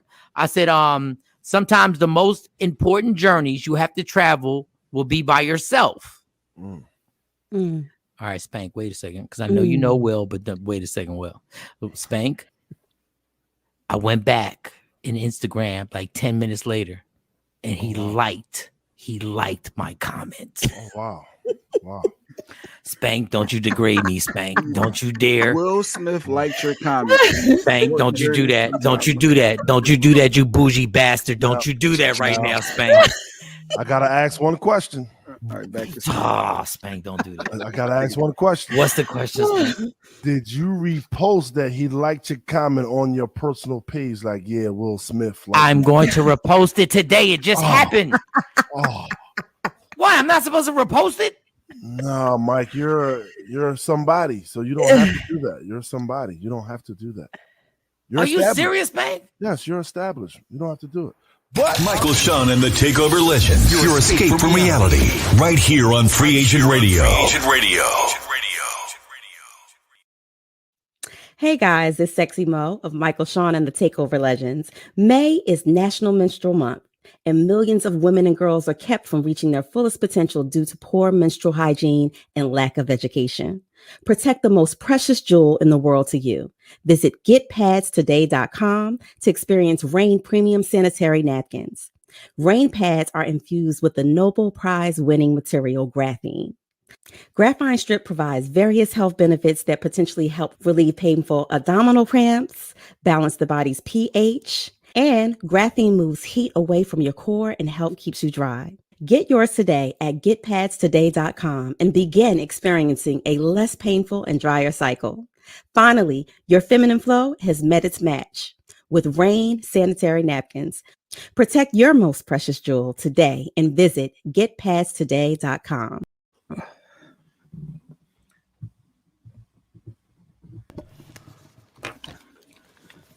Tap in. Tap. Okay. Any second now. Tap in. Stand by. Here we go. Michael Shawn and the TakeOver Legends, where nothing's off limits. Free Agent Radio.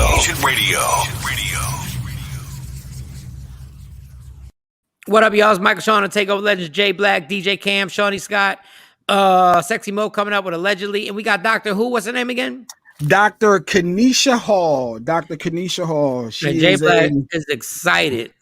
Yes, because you know when people post stuff on social media, I be like, whatever. I don't be believing stuff. But when a professional talk and speaks, I be like, oh, I give it a lot of credibility there, rather. And I did a lot of research on her, and she's dope. And she's a Black physician from Howard University, and she breaks a lot down. She's didn't even have a COVID shot last time. Part of my research, and I thought that was interesting that a doctor doesn't have the COVID vaccine. But amongst other stuff, so. Cool. We're gonna get to the subject. We're gonna talk about them teaching first graders how to masturbate in school.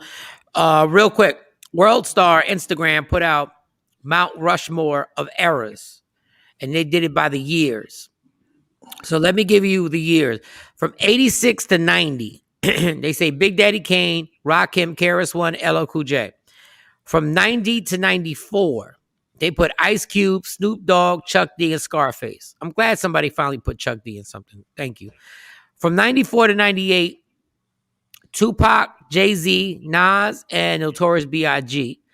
From 98 to 02, Eminem, DMX, Nelly, and Ja Rule. Then it went from 2002 to 2006, Kanye, 50 Cent, Lil Wayne, and The Game. Then from 2006 to 2010, it was T.I., Jeezy, Ludacris, and Rick Ross. From 2010 to 2014, Drake, Kendrick, Nicki Minaj, and J. Cole. And from 2014 to 2018, Future, Young Thug, Chance the Rapper, Travis Scott. And then from 2018 to present, they put Cardi B, Lil Baby, The Baby, and Rowdy Rich. Anybody got a problem with any of those? What happened to 80 to 86? Oh, they that would be too far back. They didn't. Look, I give them credit that they started at 86 because normally people don't even start at 86. Like if you go from 80 to 86, yeah, that'd be a whole thing. So it says, do you agree or disagree? Let me read some of the comments on who didn't. Somebody has a problem with Cardi B. Somebody has a whole problem with Baby, Rowdy Rich. That's to the present. Like at a certain point, you got to let these young cats do what they do.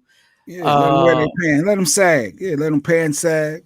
Yeah, let them do what they do. Man, pants have always been sagging. I know. Wayne was 98 to 2010. The fact that I didn't see Chief Keef, somebody said that. Uzi Vert, Chance the Rapper, 18 the President is such a joke. Yeah, I guess, yeah, there are a few of them. Juice WRLD, look, Juice WRLD is like a legendary movement, yo. Juice WRLD is like, they say, where's Gucci?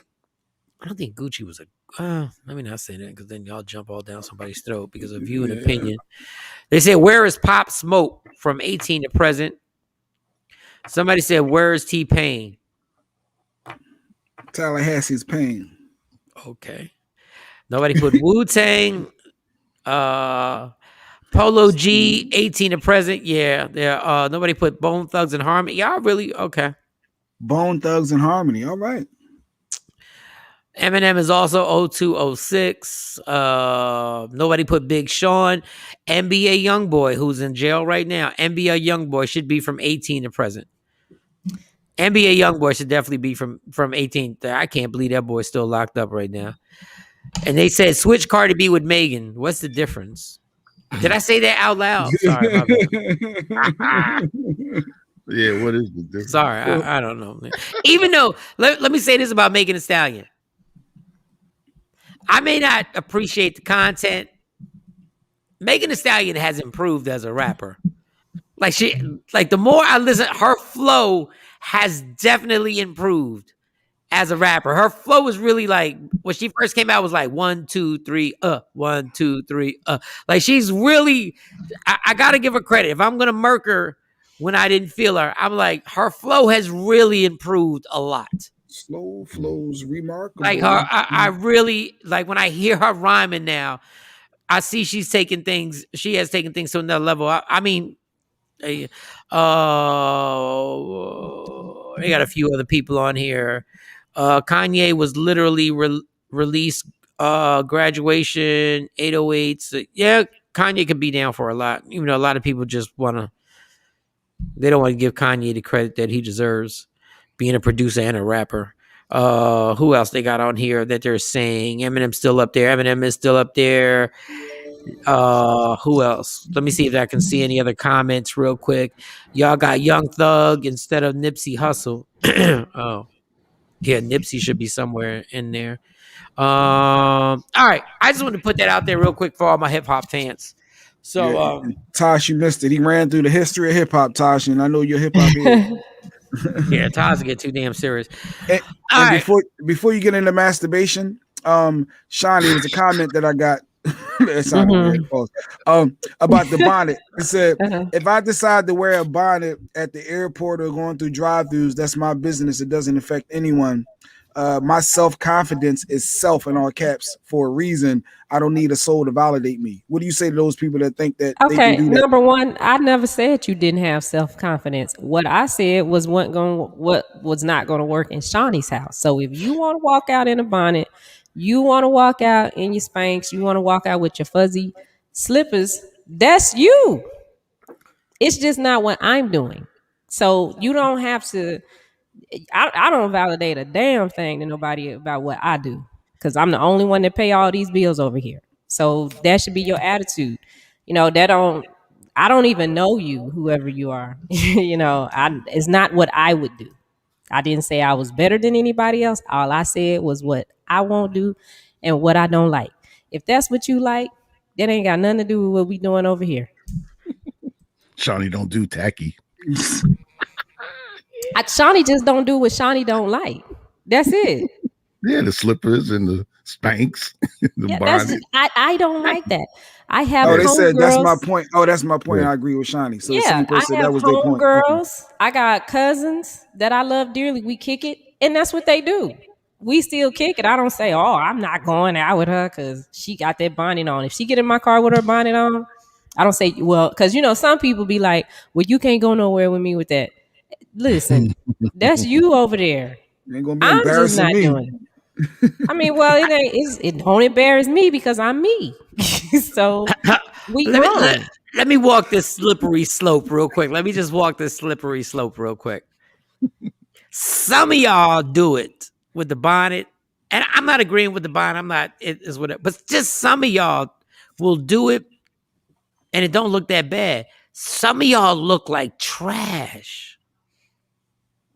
Like some of y'all, there's some of y'all that do it that I can tell these slippers are like well kept. And the bonnet and the bonnet is okay. I mean, a bonnet is a bonnet. Look, dress the way you want to dress. Some of y'all be looking like some of y'all damn near be on the verge of looking like crackheads.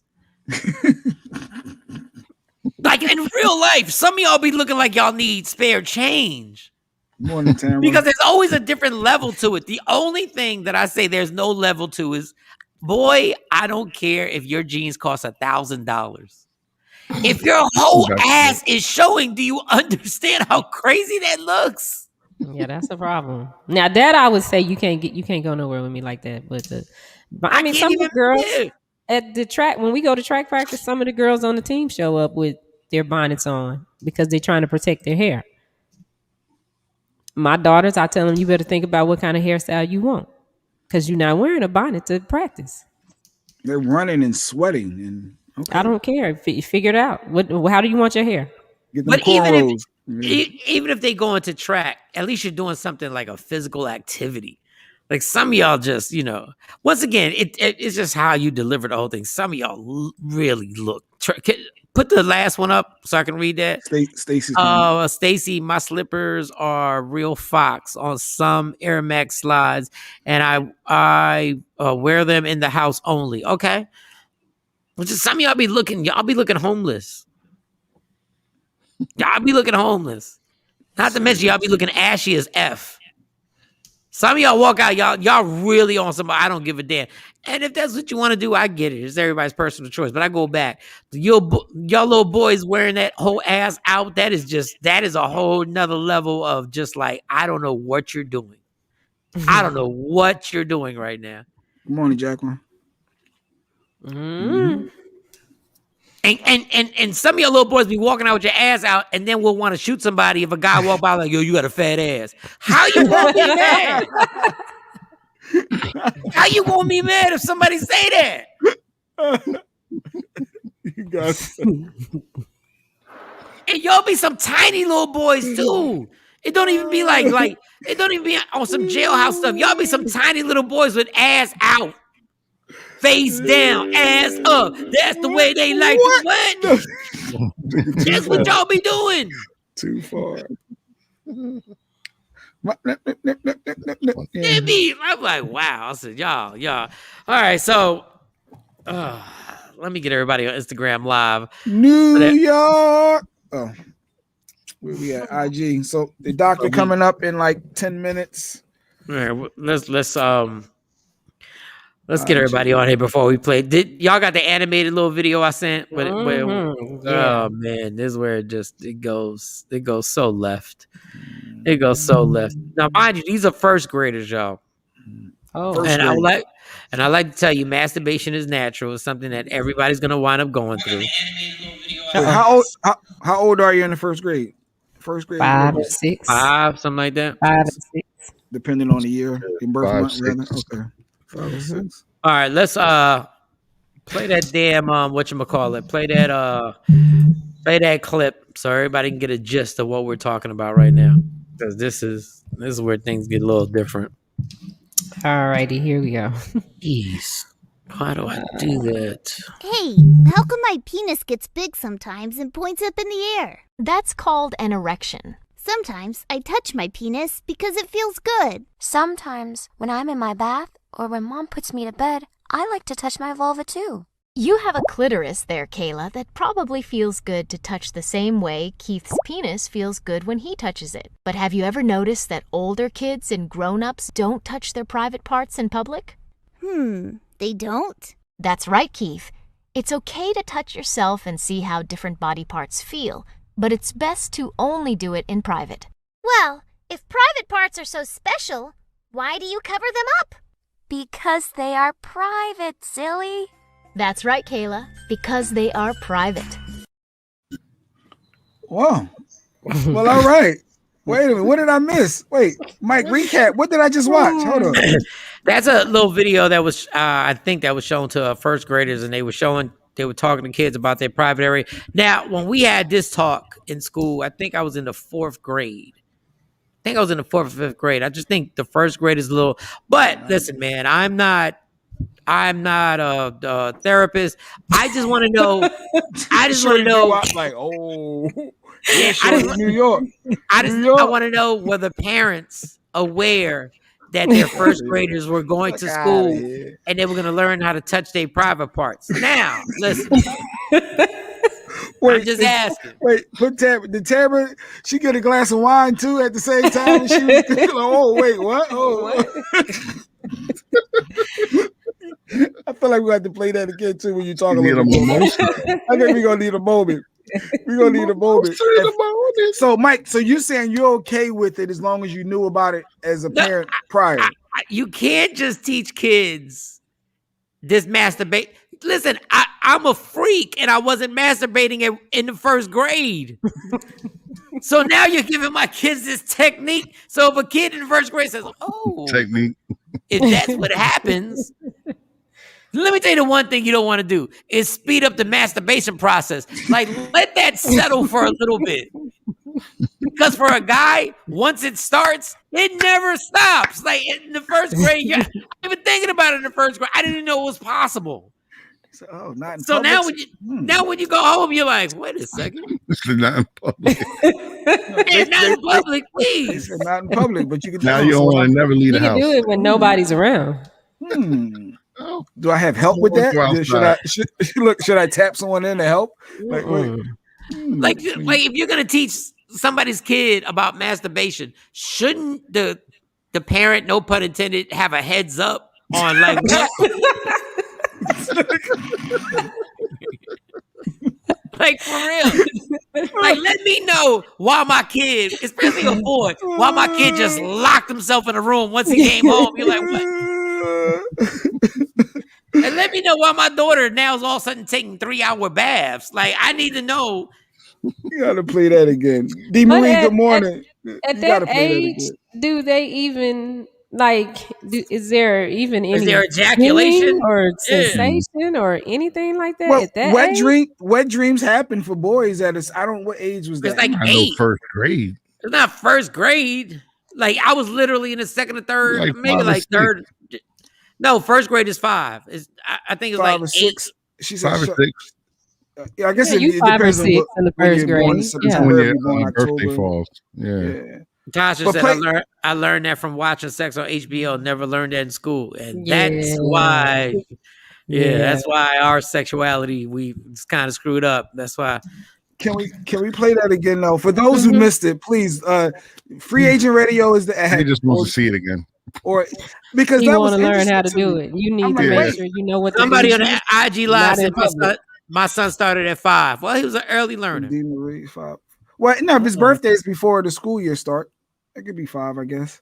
The hell are you talking about? I think she's Yeah, talking she's about talking about masturbate. he just started at 5. Oh, her son started Yeah, masturbating. I don't think your penis goes up in blood. Hell, Wait, how you know would she know, D. Marie? How you know your son masturbating? I guess because she sees his underwear.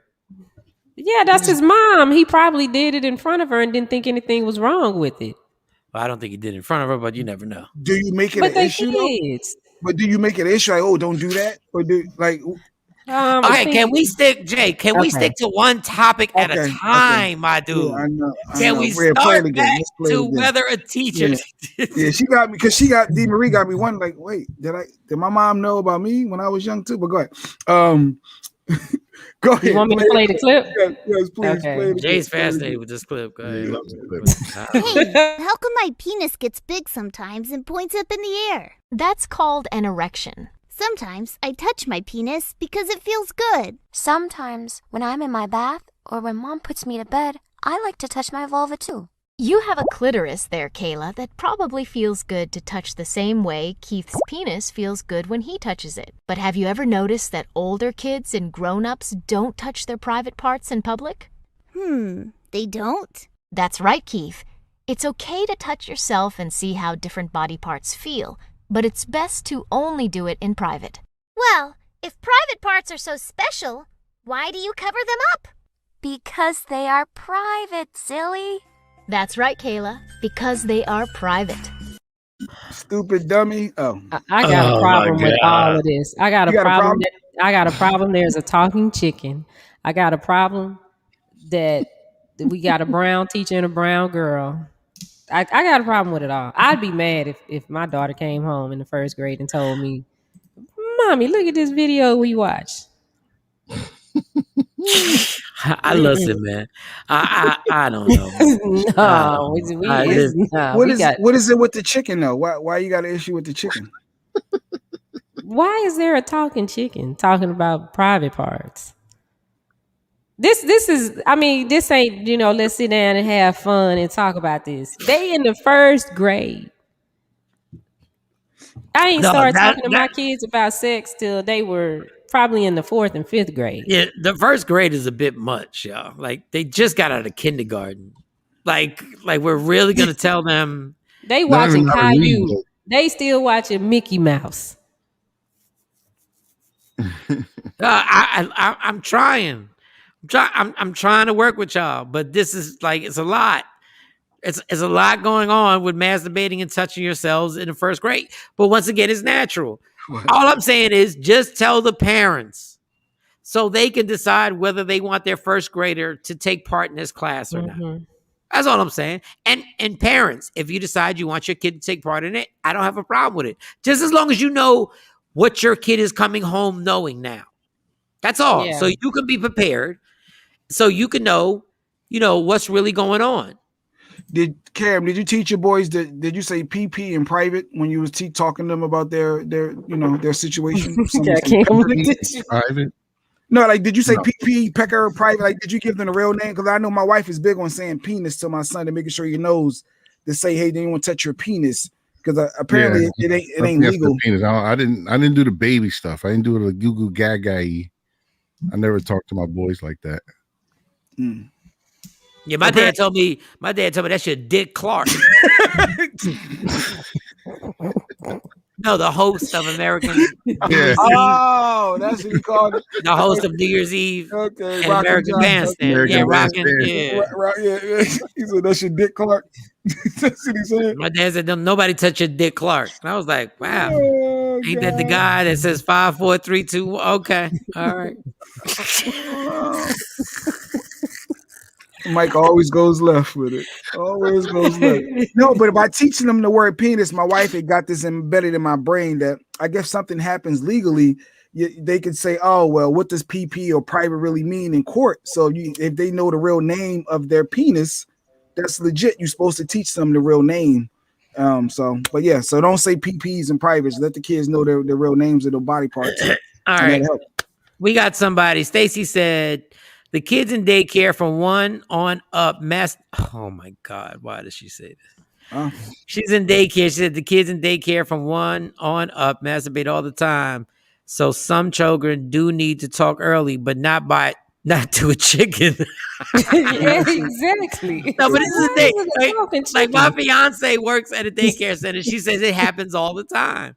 Look, once a guy rubs on his thing the wrong way by mistake, because that's normally habit. It just happens by mistake. You like, what? Like that's what happens. You just go, what? What the hell? Like, why did that feel something? I just want the parents to be. Look, man, this whole sex thing is so.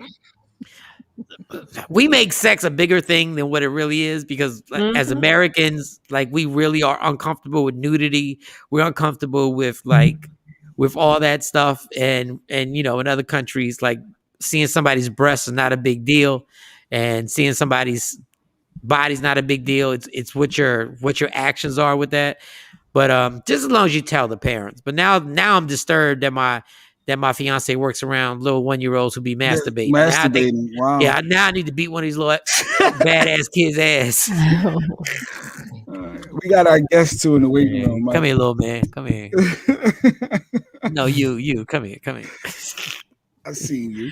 Masturbate in front of my girl again. I'm gonna beat your little ass. Yeah, but they just getting familiar with their bodies. But that's cool. Well, get familiar with this. You see that lady right there, Stacey?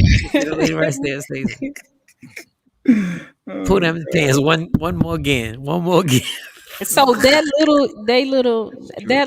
penis gets hard in the 6th grade. I mean, in the 1st grade. The penis gets hard for no day. I didn't know why my penis was getting hard for years. I had to ask my cousin. Like I was like, when you 6 years old? Yeah, when I was 6, yeah. Oh, I mean, they teaching it in the 1st grade is obviously they're having those experiences. Yeah, this is crazy. This is crazy. Let's bring the doctor up. Let's just bring the doctor. Introduce the Dr. J Black because we keep talking about this. I'm gonna go masturbate. Just come out. So for those who remember when Rodney Perry was on the show, I tried to ignore it. I tried to act like I didn't hear it. Let me turn these lights down just in case I get low. let me turn the lights down. Y'all ignoring me. If my box goes black. Or we see Mike's arms going. Oh God. Like this. We're not. We're not. I will definitely have my box go black. But go ahead. When Rodney Perry was on the show, it was a weird conversation. It went into the squirting and the origins of squirting, and it went real left. But in light of that, he was saying he had a great doctor, Kenesha Hall. And real quick, just back on that masturbation thing. My kids all went to school. They're not homeschooling anymore, and Stacey's at work. So it's a free fall up in here right now. Like it's a straight free fall. Like, I can do whatever I want. Nobody stop nothing. Yes, Mike. No baby wipes, please. All right. So the doctor reached out because then I might go for round 2. Like I might actually just be like, yo, get frisky up in this joint and be like, yo. We get done in like an hour and a half. I might be for round 2, like around 11:30. I might turn myself on, like, yo, I love me. You fraud. I ain't doing no back-to-backs. But anyway, let's move. You don't know about me, especially no alcohol in my system. There ain't no alcohol in my system. You don't know. You don't know me. You don't know me like that. And you shouldn't. In light of my shoulder surgery that's happened tomorrow with my tear in my rotator cuff, I thought it also would be great to talk to a doctor about that process, as well as the COVID aspect and a bunch of stuff that we can get into. But ladies and gentlemen, from Howard University, I see she reps Howard very heavy. From Howard University, Dr. Kenesha Hall, welcome to the show. Can we please, Mike, be well? Hey, Kenesha, how you doing? I'm triggered. I'm so triggered right now. Thank you. Off the masturbation, right? Everything, all this entire, I don't even know where to start, but you wrong. All of it is just wrong. One, masturbation is not dirty. It's exploration. And as for penises getting hard, that can happen as early as birth. Okay. It's a natural function. I think that happened to me. I think that happened. You know what? I will say this during the pandemic. You know what the pandemic did? It made me closer with myself. Because literally, like I masturbated to the point where I got into an argument with myself just to have makeup sex. Like real talk. I feel like I'm gonna invoice him after this because good morning. Like I can't. I just can't. So I don't even know how exactly all of this happened, but when I walked in like to this studio, I felt like I did something wrong. Something dirty, right? And well, you I should. really Well, feel you like, should. and Yeah. like I call him Uncle Rodney. Rodney Perry is a dear, dear, dear family friend, and Yeah. I should have known that if something was going to go wrong for me today, it was going to be his fault. But it's my fault because I didn't educate myself into what I was getting myself Exactly. into. Exactly. That's exactly it. I'm Central Time. Like I just woke up to this. Yeah. Like right now, kids masturbating. He is threatened by a 2-year-old penis. Like I don't know. I don't know what Yeah. to Don't start. masturbate in front of my girl. I don't give a damn how old you are. Don't do it. That's my woman. Don't you dare. Okay, what questions am I exactly here to answer? I don't even know right now. Confused. No, I'm Like, so thrown off. And I'm then so you thrown off, Doc. segue into me coming in and was like, let's talk about squirting. That was Jay Black. Jay Black has been fascinated with you for like. Tell me, just help me out. Help me out. What do you want from me All today? Just tell me. What do you want from me today? What you want from me today? All right, Doc. Let me get my maturity back. Let me get my maturity back. Let's So focus. So we're gonna do. First of all, thank you for joining the show because I love your spirit and I love how we know how efficient you are. We know the education that you have. We know you're a real doctor, but I love the fact that you're just real with us and you can play the way we play. But when it comes to these videos in the first grade, should the parents at least be told that they're about to show your first grader these videos? Did she see it? Did she see it? She didn't see the video. I didn't wasn't see able the to. video. Let's show it to her. I have an interesting story about this. So when I was growing up, I'm originally from Louisiana. There was a story about this infamous, and I not say famous, but infamous swim coach, where for decades he had been touching these kids of various ages from kindergarten on up. And the reason why it took so long to catch him is like one of you had said, the kids would describe a pain down there. They didn't know exactly. Right. They would just say that, like, and parents would equivalent it to a stomach ache or they ate something, but they didn't know how to properly describe being improperly touched in areas that should not be touched. So yes, I do believe that conversation has to happen early. It has to.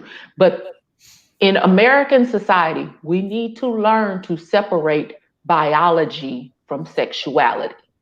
A penis, a vulva, a vagina, breast is biology. Yes. Just because you have these parts does not mean that they need to interact with each other in order to reproduce or engage in sexual activity. So using proper identification when it comes to anatomy and biology, yes, we need to start early from potty training, I believe.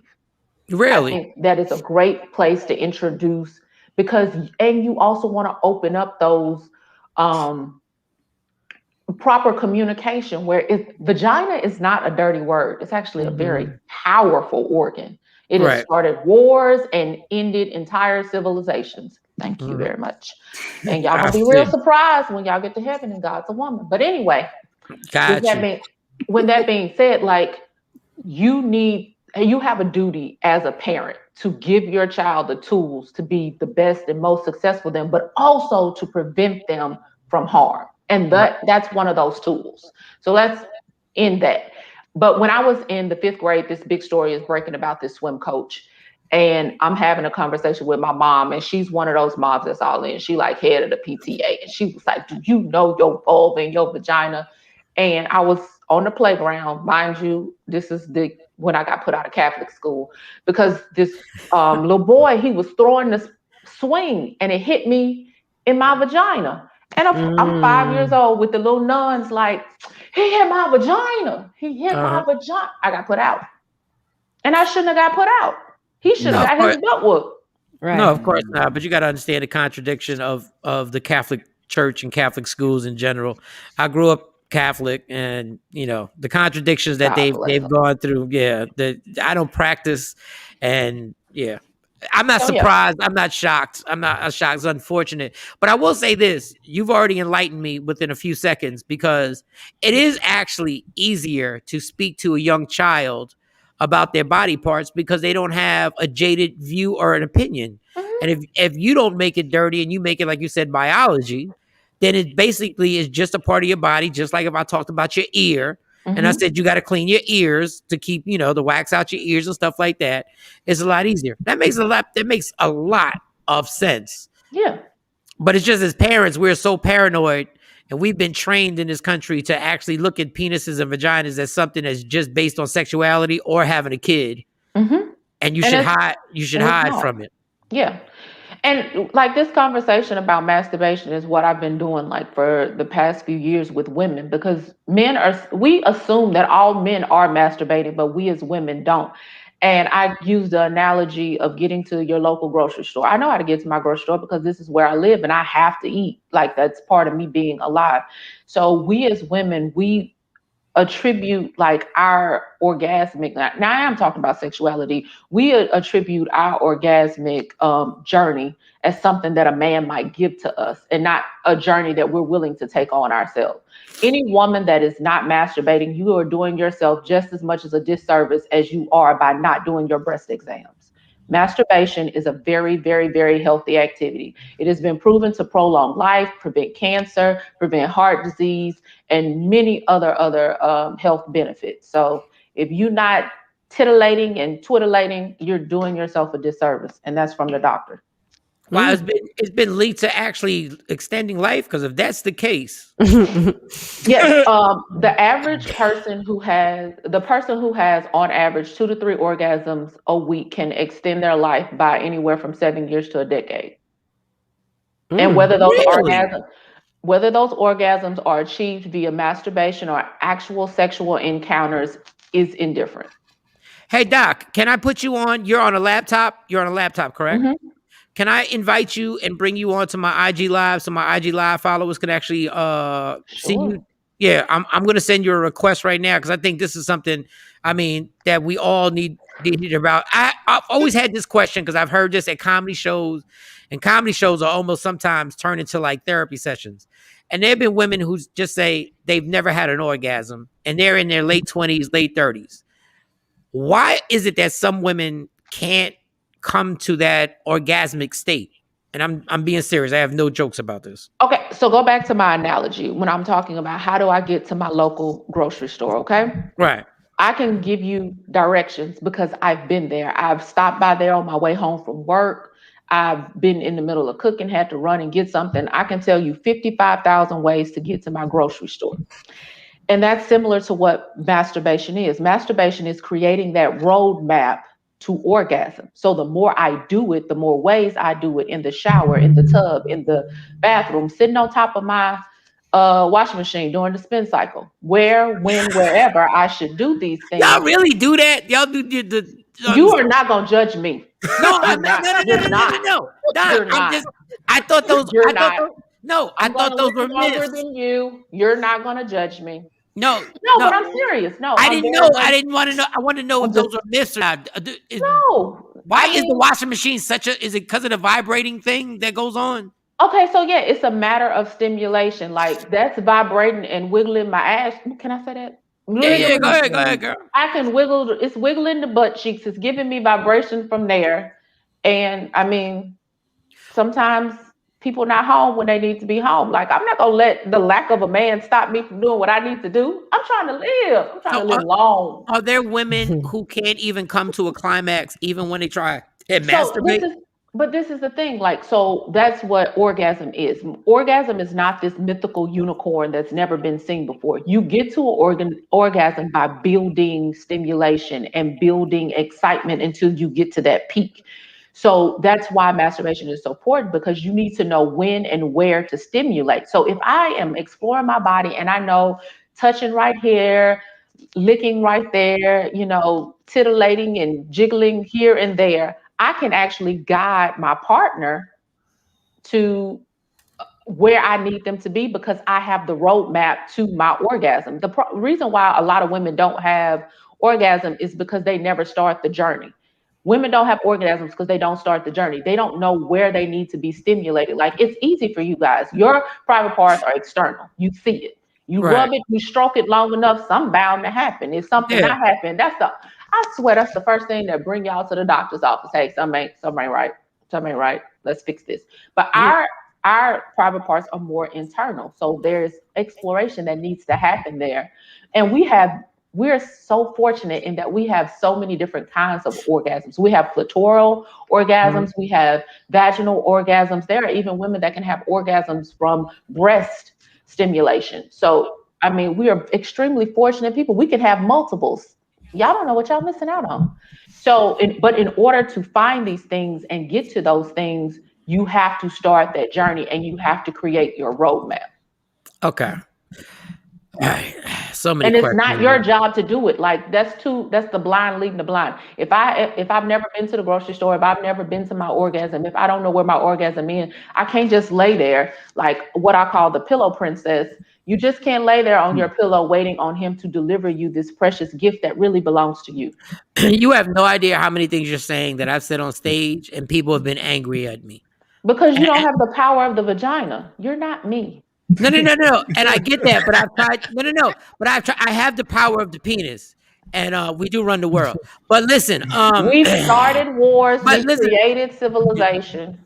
Y'all started a war on pillow talk, but we're not gonna get into that. The actual guy who started the war was the one who actually came out there and said we're gonna fight because Tamika said this in my ear when she was laying in the bed. But what I'm asking is that I've said this, that men, I've agreed with you. I said we can't satisfy you if you don't let us know how to satisfy you. And what y'all wind up doing is y'all wind up running to your girls and saying how whack we were. Because and I said what might have worked for this woman and worked perfectly every single time. Now you go in a different relationship and now you're trying to use the same technique and it fails miserably because there's no communication. And I always ask women, why do y'all make it into a game show? Just let a man know what it is that you want. See, that's just like a man behavior. Let me tell you why. I'm asking you to give me your opinion. And I am, and part of my opinion is that you're being very insensitive right now.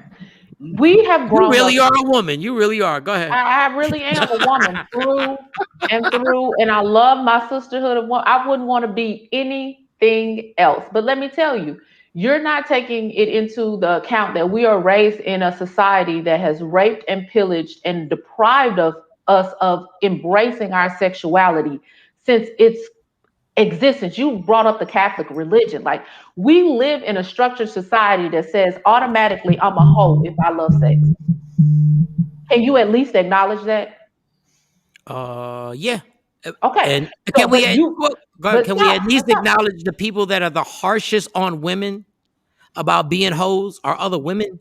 But again, that is a socialization because that's how our moms didn't know any better. Our dads didn't know any better. We can all use this socialization thing on both sides. And we could also say that women will not acknowledge how many men have been raped and pillared in this country. And okay, when I say that, I wasn't physically just talking about rape. I'm talking about, you have daughters, right? Yes. We won't even go into your daughters. We'll talk about your fiance. You have threatened the life, I'm jokingly saying, you've threatened the life of toddlers right now for exposing their penises to your fiance during a natural act of biology. Yeah, I did. Let me tap the mic. Yeah, I meant it. Yeah. So you want women to openly express a desire, to achieve orgasm and participate in masturbation. And imagine this has been my ministry for literally half a decade now. And even as woman to woman, I meet resistance as well because I am trying to completely re-educate and give knowledge to women in their 40s, 50s, even 60s that have been taught since the beginning of time, sex is dirty, you're supposed to stay chaste, you're supposed to stay quiet, you should not be out here exploring your body, women don't masturbate, but it's okay for men, He's just being a man. He's sowing his royal oats. This is what men do. But women, you're supposed to sit there with your ankles crossed, legs tightly together, and hold on to that chastity belt until your chosen man, don't even get me into woman on woman action. And you're supposed to sit there with your chastity belt on until your husband comes along and finally allows you, gives you permission on what you can do with your body. And this is not archaic thinking. This is the time that we live in. We still slut shame. We give women the power that they need in order to embrace their sexuality. And we don't know how to confront it when these things happen. It is what it just is what it is. So there's a way. You get more bees with honey than you do with sour sauce. There's a way to approach this instead of just telling a woman, like, look, you gotta help me out, sis.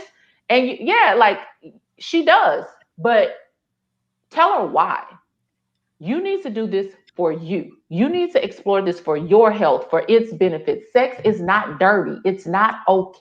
It's okay for you as a woman to have desires. It's okay for you to please yourself. Masturbation is like, I actually have written this out on a prescription pad for some of my patients because they feel so dirty because they've been manipulated by this societal thought that women are supposed to be chaste. Men don't have to be chaste for nothing. Y'all can sow y'all seeds from here to over yonder.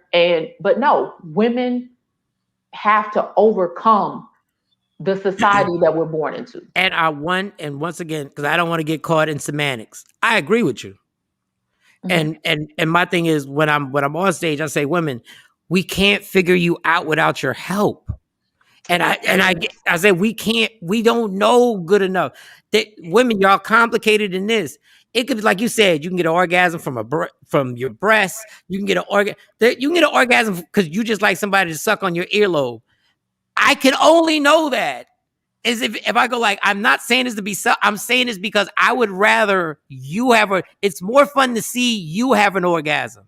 In my mind, and I'm telling you the absolute truth, it's more fun to see my significant other have an orgasm than to actually me have an orgasm.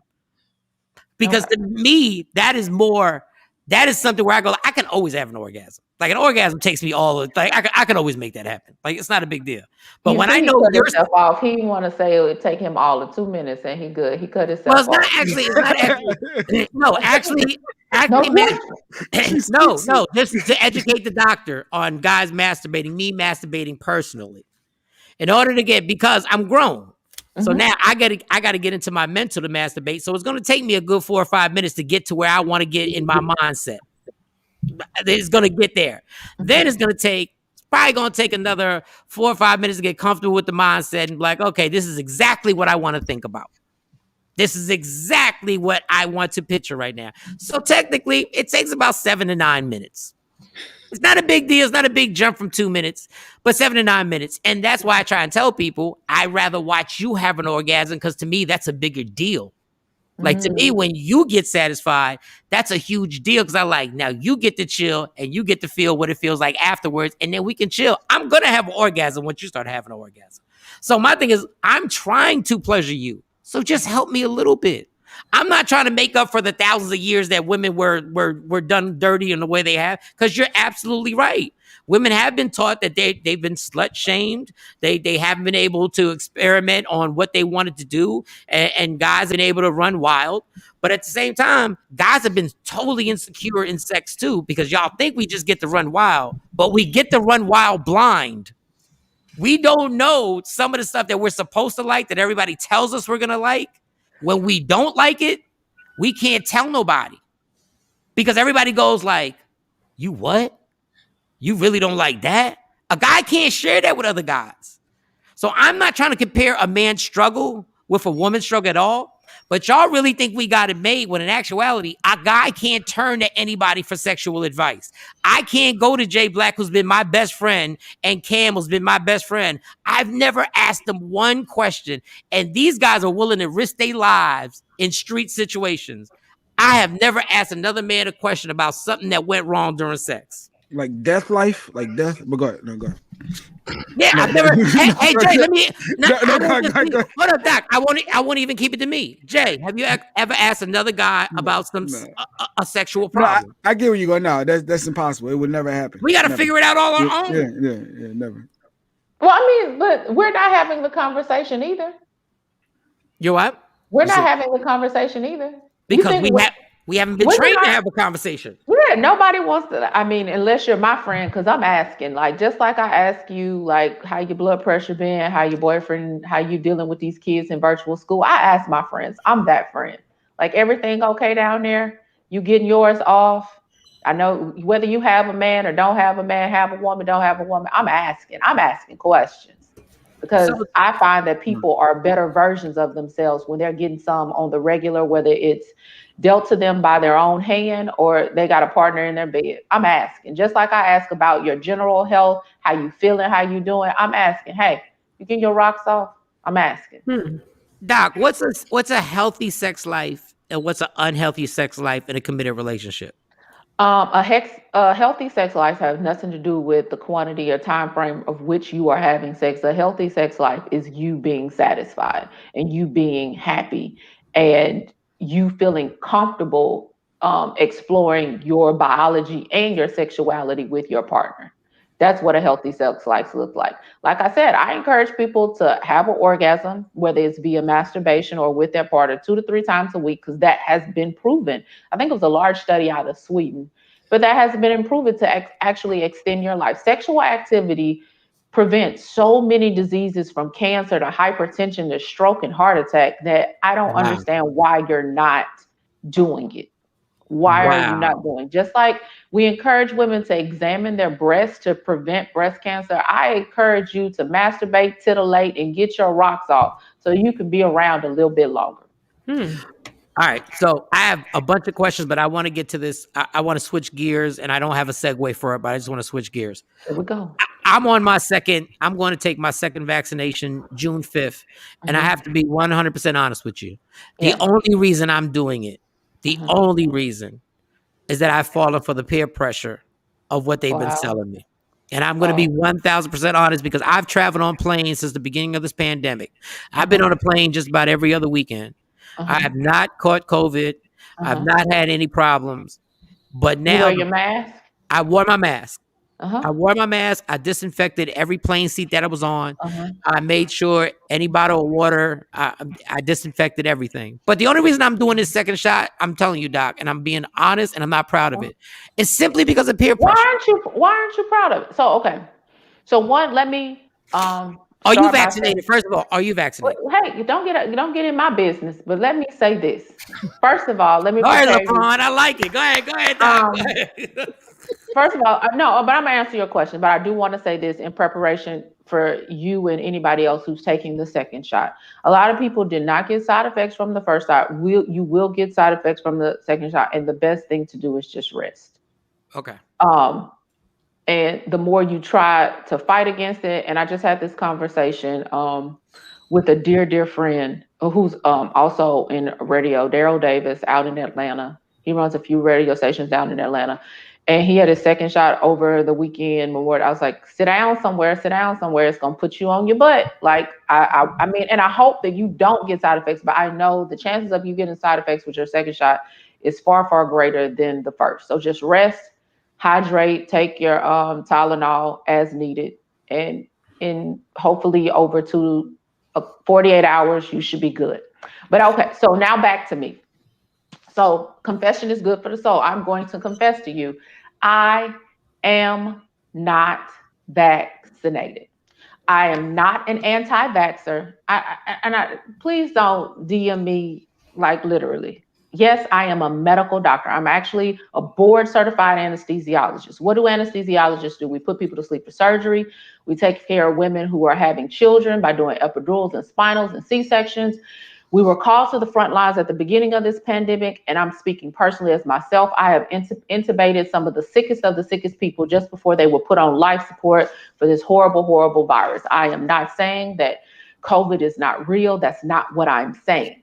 I wore my PPE, I wore my mask, and I have never tested positive for COVID, where I work, I was required to get tested every other week. I've been tested for antibodies. I have never come in contact with this virus. Okay.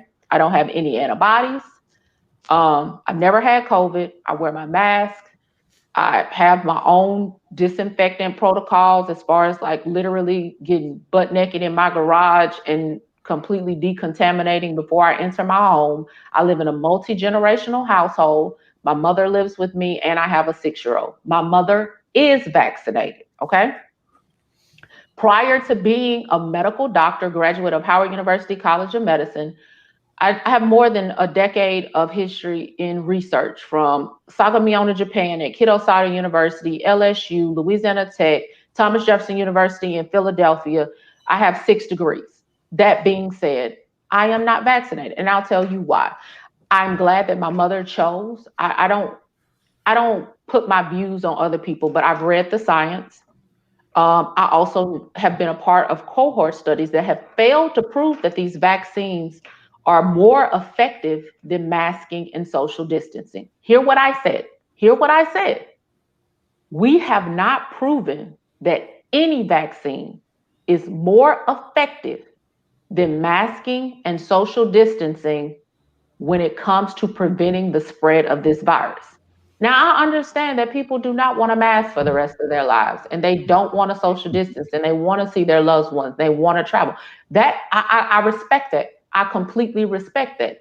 But the bullying of people who choose not to vaccinate and wear their mask and social distance needs to stop. I know the side effects of wearing my mask. I broke out in acne from here to there. I'm very thankful to my Black female dermatologist, Dr. Diane Davis, who got it together because now this skin is flawless. I know the side effects of wearing a mask. I do not know the long-term side effects of mRNA vaccination. This is no mRNA vaccines, no mRNA technology is not new. However, the deployment of these mRNA vaccines are new. I'll go toe to toe with the best of them. You can sit Dr. Fauci in front of me right now, and I'm going to say the exact same thing. The first question I want to ask him, which I already know he cannot answer, are vaccines superior to masking and social distancing? And he can't answer that because we've tried to prove it. We've had several failed cohorts who set out to prove that vaccines were more effective in mask and social distancing, and they were abandoned. I have also taken care of several patients who are fully vaccinated and end up being intubated and on life support. Now it's not overwhelming, but it happens. And it's not a particular type of vaccine. It happens because none of these vaccines prevent asymptomatic spread or are designed to actually prevent you from contracting the virus. They are actually to prevent severe illness and death. I love what you said when you said the bullying has to stop with people who are not being vaccinated. Because I've always I have mask fatigue like everybody else. Mm-hmm. But I have no problem wearing my mask everywhere I go. And I'm in Jersey right now, but I live in Texas. And you don't have to wear a mask anymore. And today in Jersey, you don't have to wear a mask anymore. I'm still wearing my mask. Mm-hmm. And trust me, I can't wait to take this mask off. But the bullying that has been going on, and I feel it's really strange. And me and Jay Black talked about this, and I'm not saying this as a comedian. I'm not saying this as a joke. When they started offering us ice cream to take a vaccination, I was literally insulted. I said, you really are going to offer me some mother ice cream to take something that you're telling me is the cure to a pandemic that killed over 600,000 people. Like, this is insulting, and it's making me think twice. I mean, they're giving people $1 million now. One woman won $1 million they're giving free beers out for the vaccination.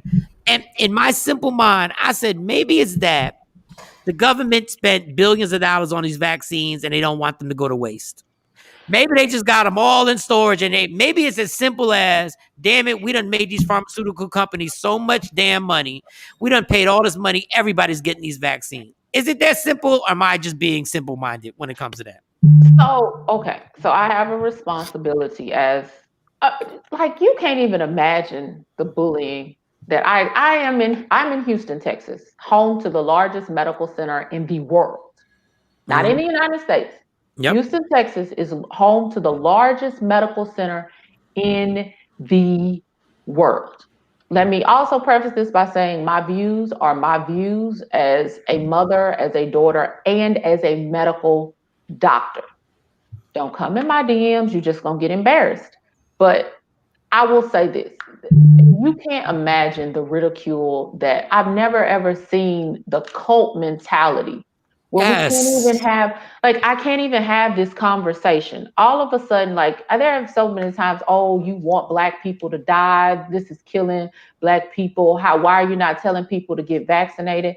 I'm like, because first of all, when these vaccines were first being distributed horribly, I knew several people that wanted to get vaccinated and couldn't. And the amount of phone calls that I had to call to get my diabetic 67-year-old mother vaccinated was atrocious. While you're talking about vaccine availability, I mean, it was horrible. And, but guess what? Wearing your mask, being safe saves lives today. Like there are still people who are vaccinated that are spreading this virus to people that they love. So let's be real clear about that. As you just mentioned, Houston, Texas is open. Please, please, people, if you are out, especially if you are going home to people who are not eligible for this vaccine, which is another thing I want to bring out. Everybody can't get vaccinated. There are people who are ineligible for vaccination. And I don't, listen, I'm not here to shame anybody who did get the vaccine. Thank you. I need for people to get the vaccine and to prevent the spread of this virus to some extent and protect yourself. But I'm saying it's just not going to be me. And I need for people to be okay with that. And I mean, even as a medical professional, like I'm like I said, I'm not here to promote conspiracy theories, but it's amazing to me that Pfizer is boasting a $15 billion profit in the first quarter when we still have a recovering economy. I mean, the numbers are what the numbers are. I mean, Yeah, and I don't the conspiracy theory. I hate when people use even. I'm not saying about you, Doc. I mean, in society, the word conspiracy is always used to downgrade something that sometimes is obvious in front of us. Because the assassination of John F. Kennedy was a conspiracy, and we've come to find out what that was. The killing of Malcolm X was supposed to be a conspiracy, and we found out the truth of what that was. So when they throw the word conspiracy, it almost makes me go like, okay, you guys are just trying to discredit something that could be the truth, but you just want to throw that word around. Can I also say I don't even something Sure, go ahead. this is a conversation I have with several of my colleagues. I have colleagues that are vaccinated. That I have colleagues that recently succumbed to peer pressure um, and they got vaccinated as well. But I know quite a few physicians and understand that, you know, from the like it's been released in the media, like there's more than half of our military that is refusing, and they've been on the front lines as well. And there's still a large healthcare population that is refusing vaccination, but we're not going to talk about that. So I want you to know that you are not alone, because behind the degrees, I'm still somebody's daughter, I'm still somebody's mother, and I'm still a Black woman. So that being said, like you are not alone. And because I started to feel like, am I the only one in this mug? And I even had a conversation, I was having a conversation with some other doctors, and I asked them, I said, did you read the Pfizer study? And they were like, no, but some people I trusted read it. I'm like, but did you read it? Like Pfizer did not test titers, and I don't want to get too scientific, but that's when you test the level of antibodies in your blood. They never did that in their initial studies, and now they are doing it because there was pressure from the scientific community that saw their study lacking. There was nothing in the initial study from Pfizer that me as a doctor or a scientist wanted to participate in this mass trial of this vaccine, because it hadn't been even been proven to be effective. So when I'm having these conversations with my colleagues, and I'm just like, guys, like it's like there is a lot of peer pressure, and there's a difference between science and media. A big difference. A huge Science, difference. science is me in the lab dealing with my numbers, statistical analysis, and I can tell you point blank in a period, this is what it is when it is what it is. That's not what we are doing right now. Right now, we're on media spin, and I don't know what PR company that these people are using, but it's an insult to my intelligence. Did you ever figure out the percentage? I know it was two questions that I saw in some other interviews with you. How many people died after having the vaccine, and how many still got COVID after having the vaccine? So we have had, like, isn't it close to 50 million people that have gotten these vaccines, if I'm not mistaken? And there's only one state in all 50 states, the only state that has released any post-vaccination data is Michigan. Michigan, one of the hardest hit, and make this make sense. Michigan was ranked number 3 or 4 in the rate of vaccines. Like, in accordance with their population, they were in the top 5 in the rate of vaccinating their general public. But they were also having a hot spot, and people were still getting and dying of COVID at record rates. The governor had even made a plea to President Biden, like, get us some more vaccine, because it doesn't make sense. We're vaccinating people at a high rate. People are still getting sick, and people are still dying. So they're the only state that I know of today that has released any post-vaccination data. And I think they recorded at that point and it was early post-vaccination. They had only vaccinated about 2 million people, I do believe, 3 of which end up dying fully vaccinated. And I know that number is not accurate because I have a relative in Michigan who died fully vaccinated. I can't remember the number of people who end up being hospitalized.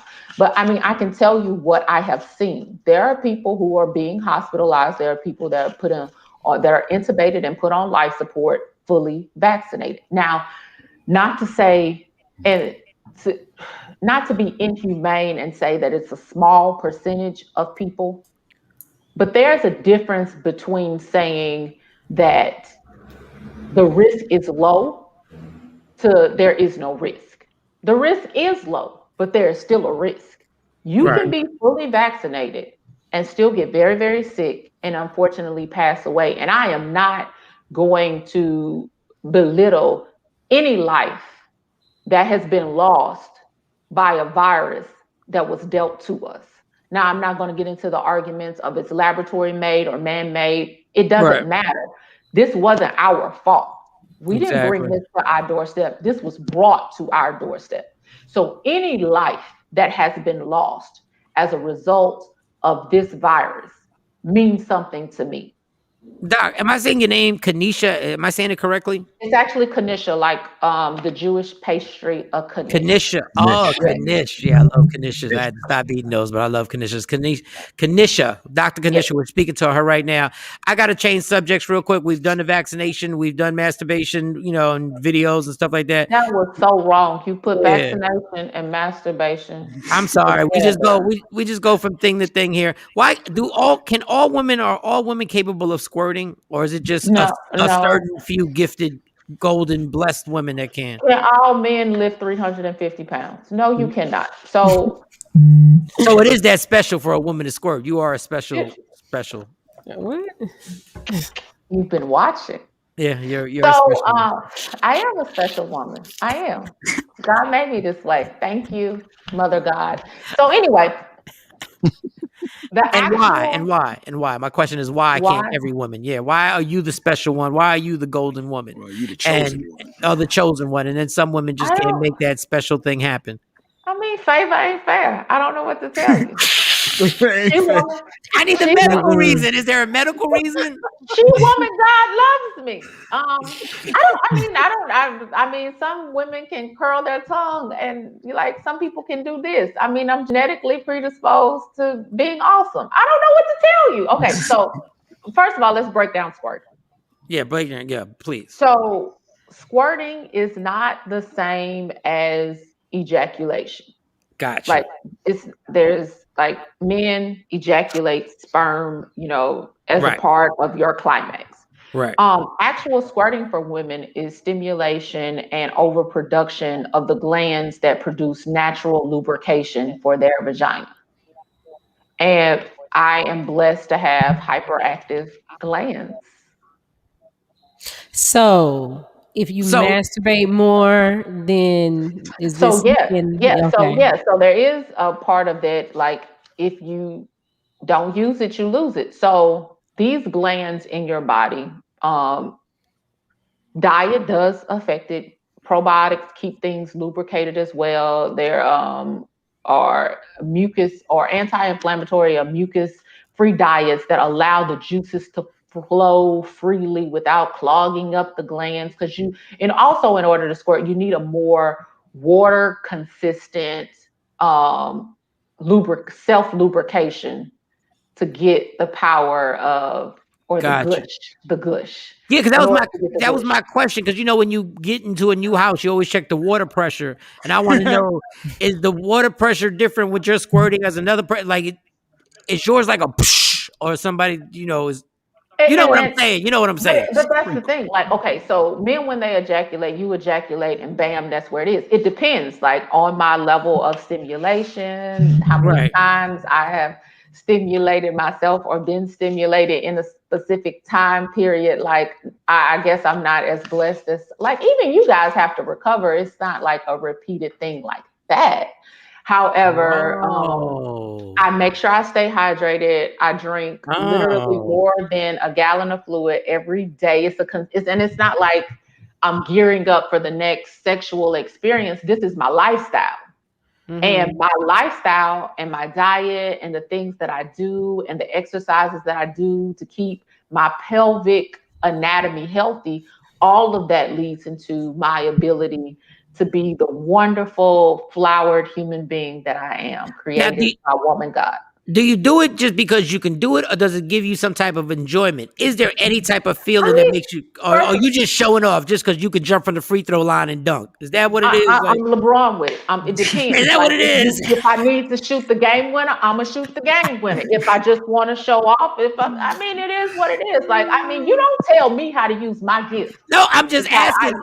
But do you get a feeling? You're not gonna tell me how to use my gift. But do you get a sense? Do you get any stimulation from it? Do you is it somewhat like an orgasm when it happens, or it's just something you just go like, yeah, it is, whatever? I mean, I first of all, I get it's like a pre-sense feeling. Like, I can feel like, oh, this is about to gush. Like, but I'm not gonna tell him. Like, he just finna, like, this might be his first time experiencing it. I don't want to cheat him. Like, he needs. It's just like being baptized. Woman, you better warn me.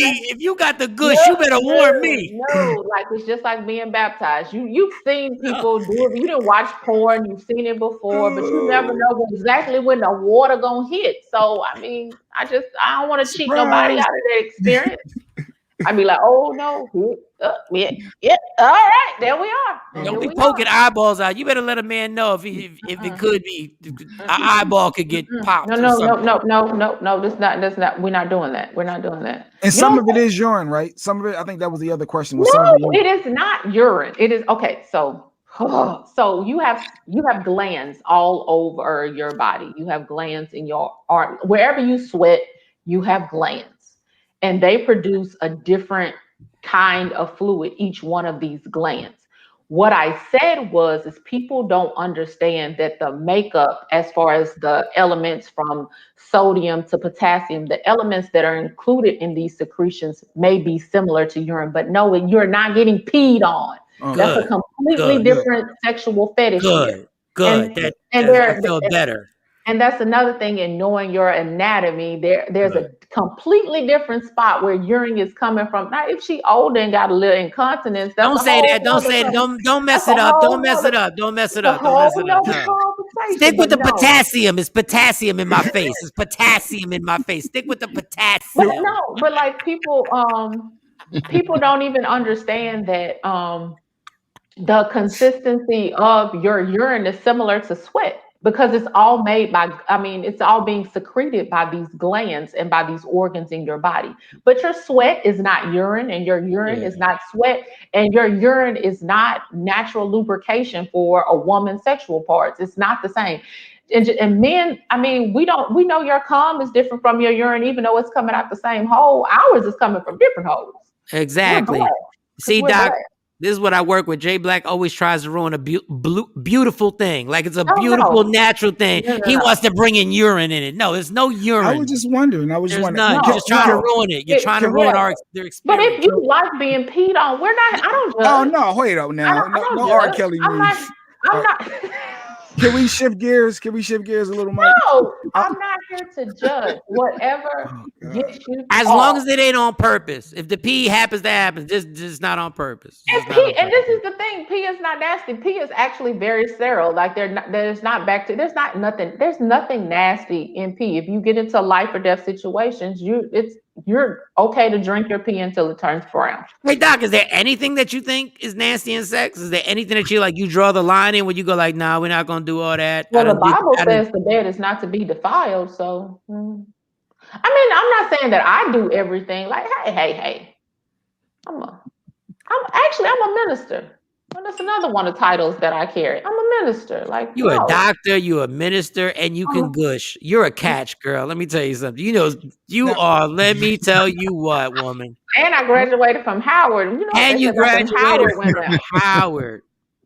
Yeah. And you can gush. Go ahead, Jay Black. Go ahead, Jay. She's a real doctor. I saw some TikToks. Jay, first of all, you're going to say she's a real doctor. We've had her on the show for over an hour now, and now you're going to be like she's a real doctor. If she's not, what the glad you cleared that up. I'm glad you cleared that up. No, I wanted to know about me now with this pronounce it. I'm sorry. She's the one that anesthesia. Yeah, they got to put him under. He has to get surgery on his shoulder.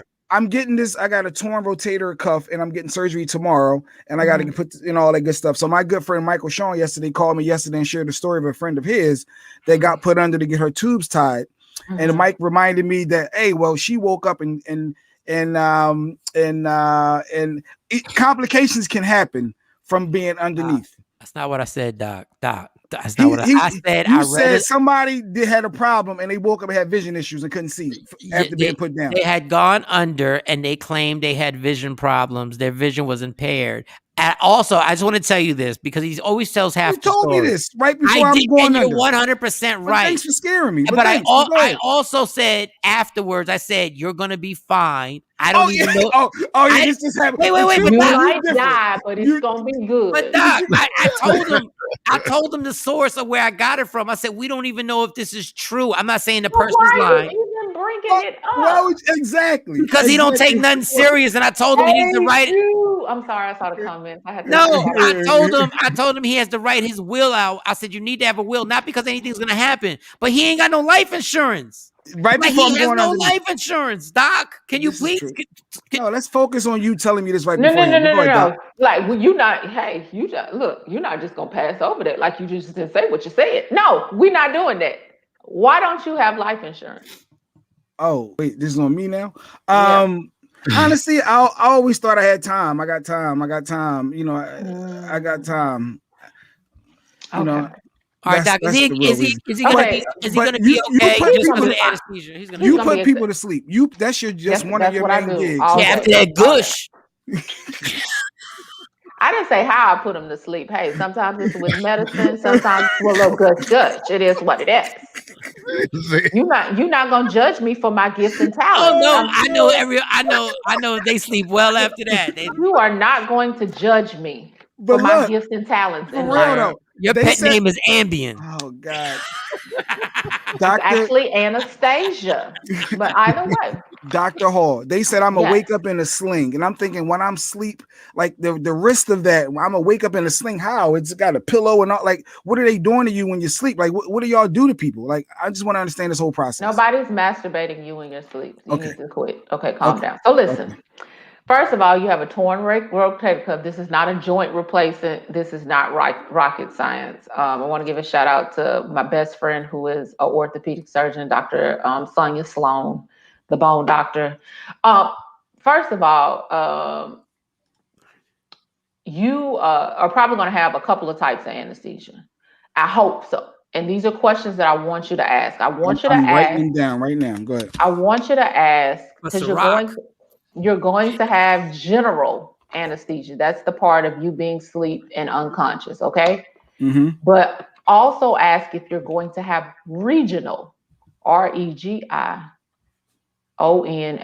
regional anesthesia.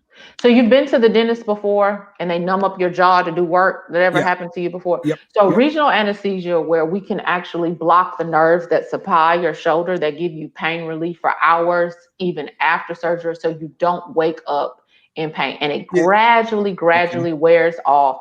And you don't want to wait till it completely wears off to start taking your prescribed pain medication. I am also a doctor who is a proponent for the use of CBD as well as THC and marijuana for pain relief. And because it also has anti-inflammatory effects and is nowhere near as addictive as opioids. I'm putting that out there. Okay. I guess I should say this is not necessarily medical advice, but a little bit shared knowledge. Okay. My mom just had a joint replacement, which she came through with shining covers, and she had her knee replacement, which is far more extensive than the surgery you're about to have, because they're going to do a scope, right? They're going in with the camera. Did they explain all that to you? Yeah, they showed me where they're going to cut this off and reconnect it, and I'm telling you, you don't expect a completely pain-free surgery. And men are the worst. Y'all are really, really the worst. I hate pain. They said it's going to be numb for 2 days. It's going to be numb for 2 days. Yeah, so they are going to do regional anesthesia. So you're going to wake up and it's going to feel numb. And it's not like you're not going to know your arm is there. It's just going to feel like really heavy, similar to how your jaw feels after you have that dental procedure and they numb you up, right? Okay. So that's why you're in a sling, because that arm is numb and you can't control it, and you can actually hit yourself in the face. And sometimes we let you do that before we put the brace on because that's just entertaining to us.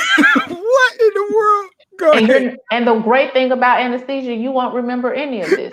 But don't take my joy away from me doing my job. Not a thing.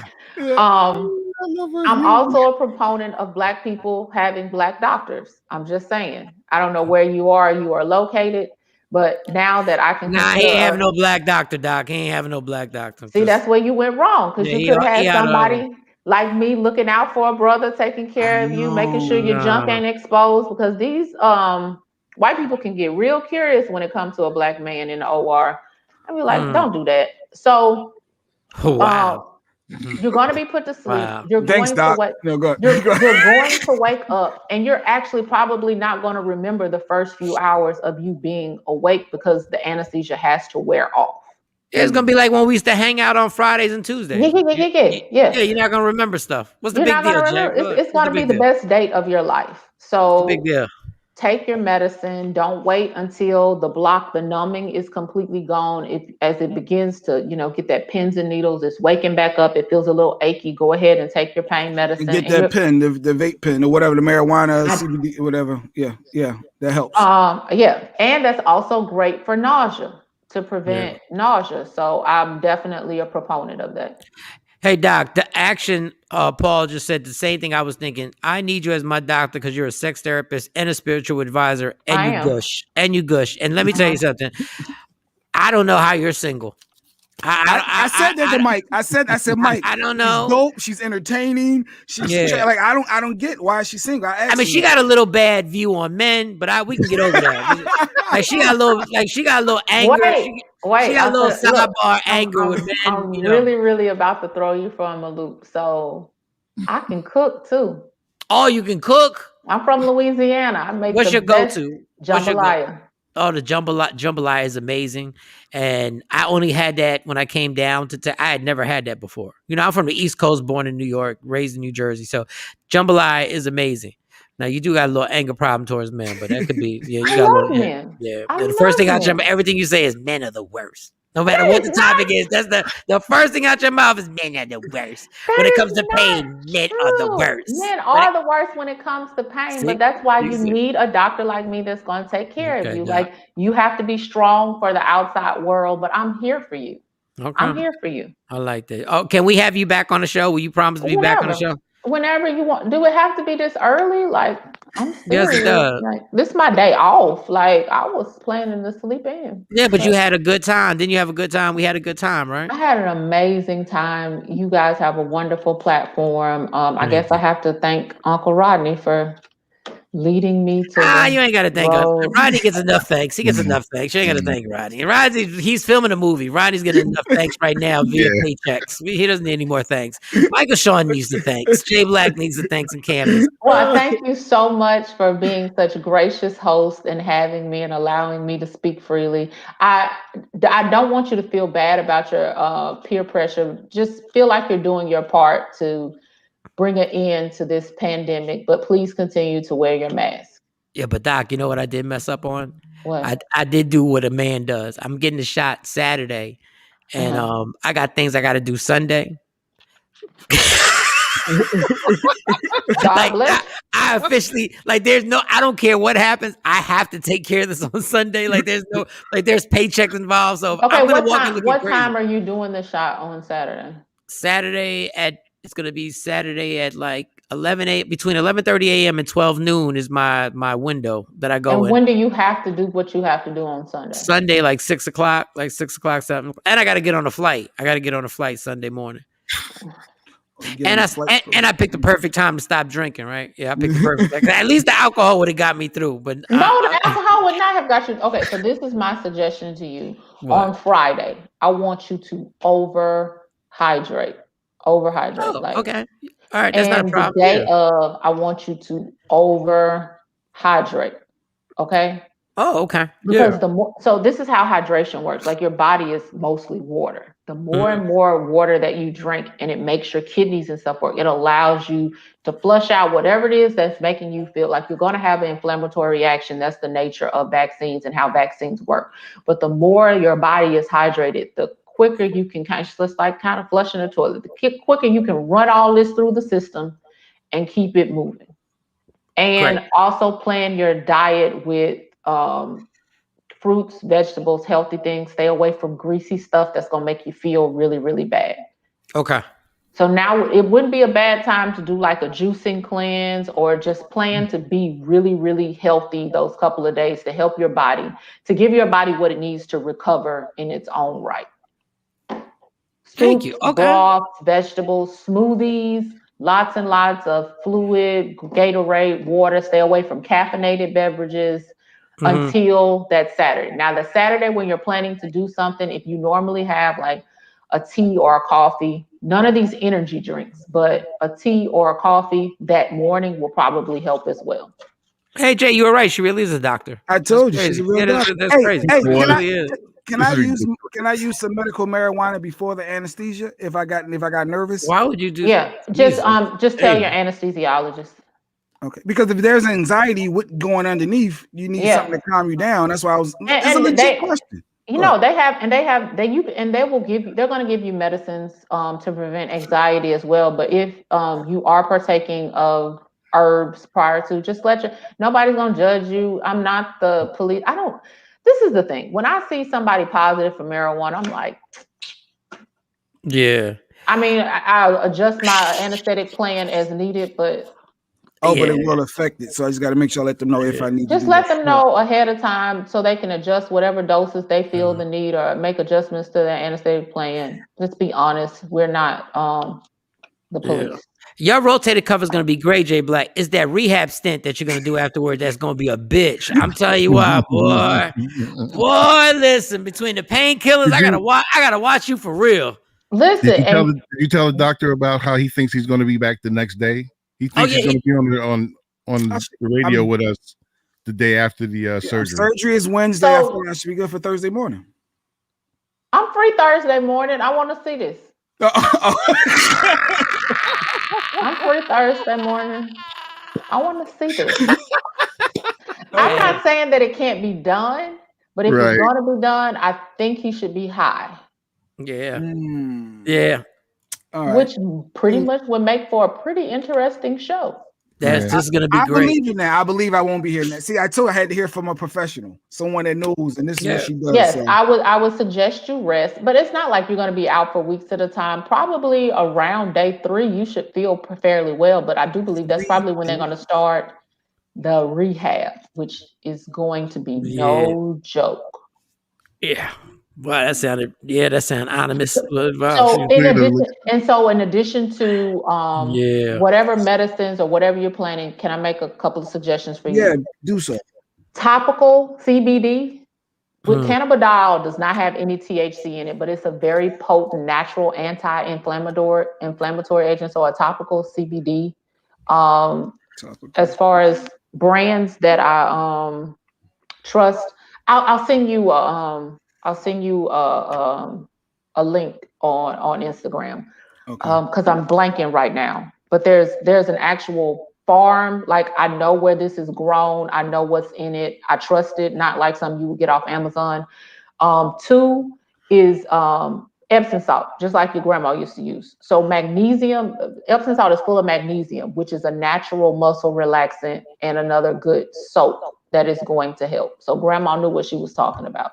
Got it. So and you can't bathe, but what you can do is take the salt and mix it with like a body oil or baby oil or something. So it creates like this salty like sap, and rub it and let it penetrate that shoulder and that skin, and you can wash it off in the shower.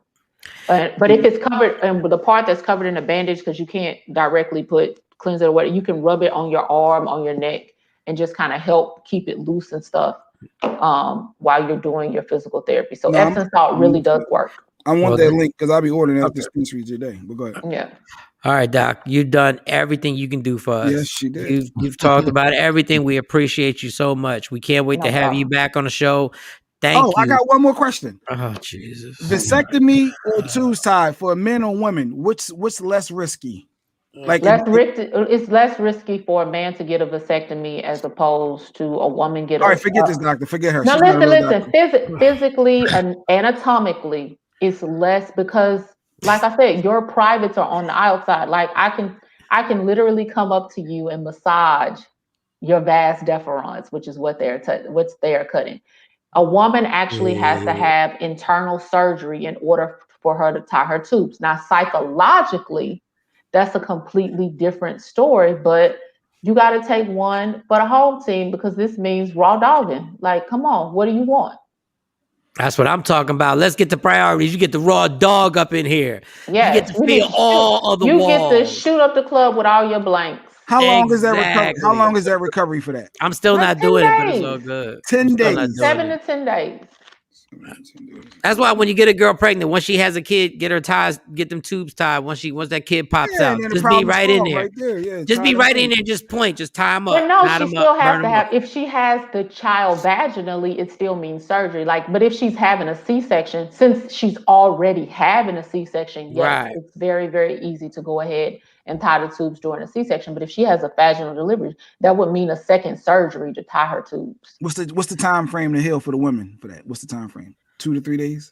No, she has to recover from having a baby. But if I'm talking about the tubes tied versus the vasectomy. Like what's her time frame? It's 4 to 6 weeks. Stop it. Yeah, I'm not making this up. So 7 to 10 days for a guy, 4 to 6 days and that's with no complications, because her complications are much because she's having internal surgery. They're going to have to cut open her pelvis and dig down there and find those tubes and tie and burn them. Where you can literally go and they're just going to snip the skin and put a stitch and pull out the tube, snip, snap, put it back in the little ball sack and keep it moving. But it can be complications with that though, right? There could be complications. Yeah, there could be complications with you getting your toenail pulled, but nothing like having actual internal surgery. Listen to Paul Bullard. Paul Bullard say put some frozen peas on your nutsack. He won't stop, Doc. He wants you so bad to be like, the vasectomy is he doesn't want to do it. He wants to. I guess he wants. That's my manhood. It is not your manhood. Yeah, I just wish you guys would just formulate a birth control for men other than that, and I just OD on it. I just wish they would make a damn birth control for men that we can get a shot or get a patch or get whatever. And you still got the pull-out method. Yeah. But the pull-out method, pre-cum, you can get pregnant from pre-cum, right? Everybody's scared of pre-cum. Everybody's scared of F pre-cum. Ain't nobody worried about pre-cum. Pre-cum, the most overrated thing in America. Pre-cum, whatever. Pre-cum ain't even the opening act. It's just the risk is low. Yes, that's right. But it is not negated. The risk is low from pre-cum, but it's not negated. I just like the way this doctor talks about sex. I wish my HMO covered her. Jesus God, and she does TikTok videos. She does TikTok videos too. I thought was interesting. She has some fun TikToks, but no, she's cool. I want my doctor to do TikTok videos. I want her to be able to black doctor. I want my doctor to gush. I want my doctor to talk reckless. I love it. I love the whole thing. I love my doctor to have a good complexion, nice skin. This is beautiful. What's happening here? Hold on. My health insurance. I'm on Cobra. Cobra don't cover this stuff. Cobra don't. Get you a black doctor, and you can have all of these wonderful things that you desire, especially if they graduated from Howard University. Howard University. Go ahead, girl. It always goes back to Howard. Yeah, all day. All right, Dr. Kanish, thank you so much. We'll talk to you soon. Thank you. You're welcome. Thank you. I'll look for that link. Thank you. All right. He's looking for the link. He want a link. All right. I need to order all that stuff, she said. I'm exhausted. We had too much time with an independent woman. I'm exhausted. All right, come on. Yeah. We got Mo. We got Sexy Mo allegedly. Tropical CBD. Hope my wife was watching. We need to order. Why? For what? Because you're getting a vasectomy after you get the rotator cuff done. Look, you're all effed up. You should tell them just to do it at the same time. Yo, can you knock? Can you give me the number 2, Dr. Kanish? Could have asked her. What about water in the man's bowl? I should have asked about it, but I'm not getting that shot. No, they're not going to stick a needle in my stuff and I'm fine now. Like, I've recovered. I'm good. I just dealt with the pain. I'm good. Jay Black, go get the vasectomy. On the 19th. What is the 19th? What happens the 19th? You said Stacy's having the birthday little get together. Damn. Well, I don't think she was supposed to know. No. You just say it on the radio.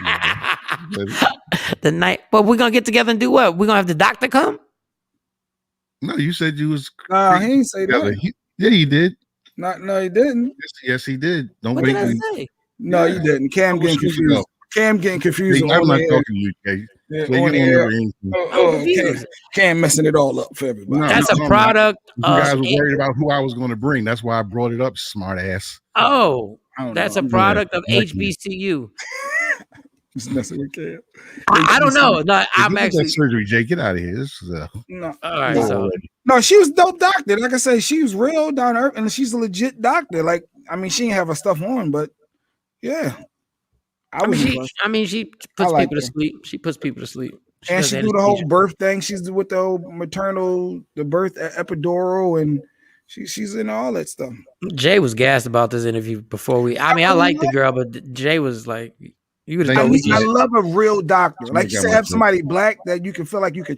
When you go to the hospital, you see somebody look like you. It's like, for me, it's a certain level of comfort that I immediately get. Like, oh, okay, hold me down, sis. Hold me down, homie. My man, like, was more females, but hold me down. Oh, you start critiquing, you get too comfortable. You start critiquing too much because black people say they start critiquing too much. They're like, you don't know what you're doing, dog. No, not good. Nah, yeah, whatever, dog. Whatever. All right, can we take a break and get this black and out and come back? Short break. Let me see if Shawnee's back. Shawnee was having some technical difficulties. Yeah, Shawnee dipped out. I thought Shawnee was gonna have questions. I thought she was gonna chime in. I thought you were gonna chime in on the squirting, and you just bailed. I wanted to, but like some stuff went wrong. So. I thought you were gonna say something squirted. I was like, "What?" She was practicing. She was practicing. No, she cut it off real quick. All right, let's take a break. We come back. No, she in her new spot. But I don't know if we're supposed to. Yeah, I don't know if we're supposed to. Yeah, that's why you hear the echo, because that's what happens when your ceilings are the hell hot. When you got hot ceilings, you start hearing echoes and echo. Long windows. Wow. All right, 4 or 5 minutes. Come back. Michael Shawn the TakeOver, ladies and gentlemen. Draco, Soldier, she make it clap, clap, clap. She make it clap, clap, clap. She make it. She make it clap, clap, clap. She make it clap, clap. What up, y'all? It's Michael Shawn from Michael Shawn and the TakeOver Legends. And just in case you missed the show, check this out. Rodney Perry. A man cheats on his wife. She cheats back. She gets pregnant. Who broke the family?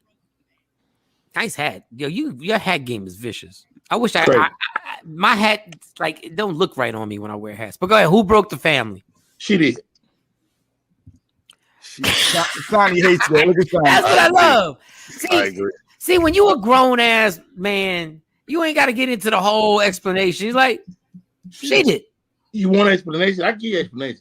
Give me an explanation, Rodney. Give me an explanation. The short answer is she did, and I know women out there. Well, how come she can't? Well, you know, I know it. I just say, how come? If you let somebody skeet all up in our house, it's your fault. Not the skeet. Not the skeet. Tell all the girls shoot up the club. You can't let nobody shoot the club up. But he could have did the same thing, and the woman just didn't get pregnant. How we know he ain't? How we know he ain't raw dogging? How you know that? First of all, Miss Scott, okay. Miss Scott. What we're not gonna do is try to make this into something else. Now, is he wrong? Yes, but the family can be put back together as long as it ain't no kids. When the male ego is fragile, very, very fragile. So I don't care. Guys do this all the time. Women cheat, and then so it don't even have to be a kid for a guy for it to be over. But absolutely. A kid make it even worse. Like a woman will accept your outside child, but I don't know 0 guys is going to accept an outside child from his wife.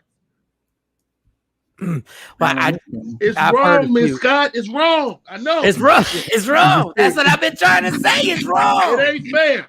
Not fair. I'm sorry, Miss Scott. That's like, you know what? I'm gonna take one for the team. It's wrong. Michael Shawn and the TakeOver Legends. Your escape from reality. Right here on Free Agent Radio.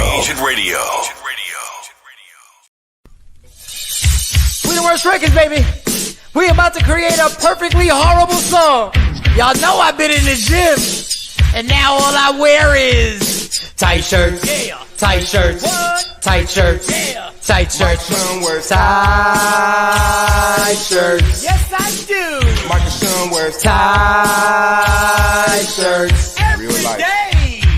I wear tight shirts because I'm working out some. And if I wear the right size, you won't see none of my little cuts in my arms or whatever. Short sleeve tight shirts in any type of weather. People talking trans when they see me in the street. Your shirt's so tight, we can see your heartbeat. Man, clown me if you want, I'm sticking to my guns. And when the summer comes, it's gonna be fun. You can crack jokes and treat me like a jerk, but one day you'll see my 6-pack right through my shirt. And even if I wanted to, I just can't stop. I just might rock an Ezekiel crop top. Whoa. What? Did I take it too far? What? Yes. Whatever. Tight shirts in the morning at work and when I grieve. I even wear tight pajama tops when I sleep. Tight shirts. Tight shirts. Yeah. Tight shirts. Come on. Tight shirts. Come on. Tight shirts. Come on. Tight shirts. Every day. Mike Shawn wears tight shirts. To the gym or wherever. Tight shirts. Tight shirts, tight shirts, tight shirts, tight shirts, Michael Shawn and We the Worst Records, Pluto, Aristotle, and P Skills have just destroyed or created another perfectly horrible song. Yeah. Check out the next single, Grown Man Wearing Skinny Jeans.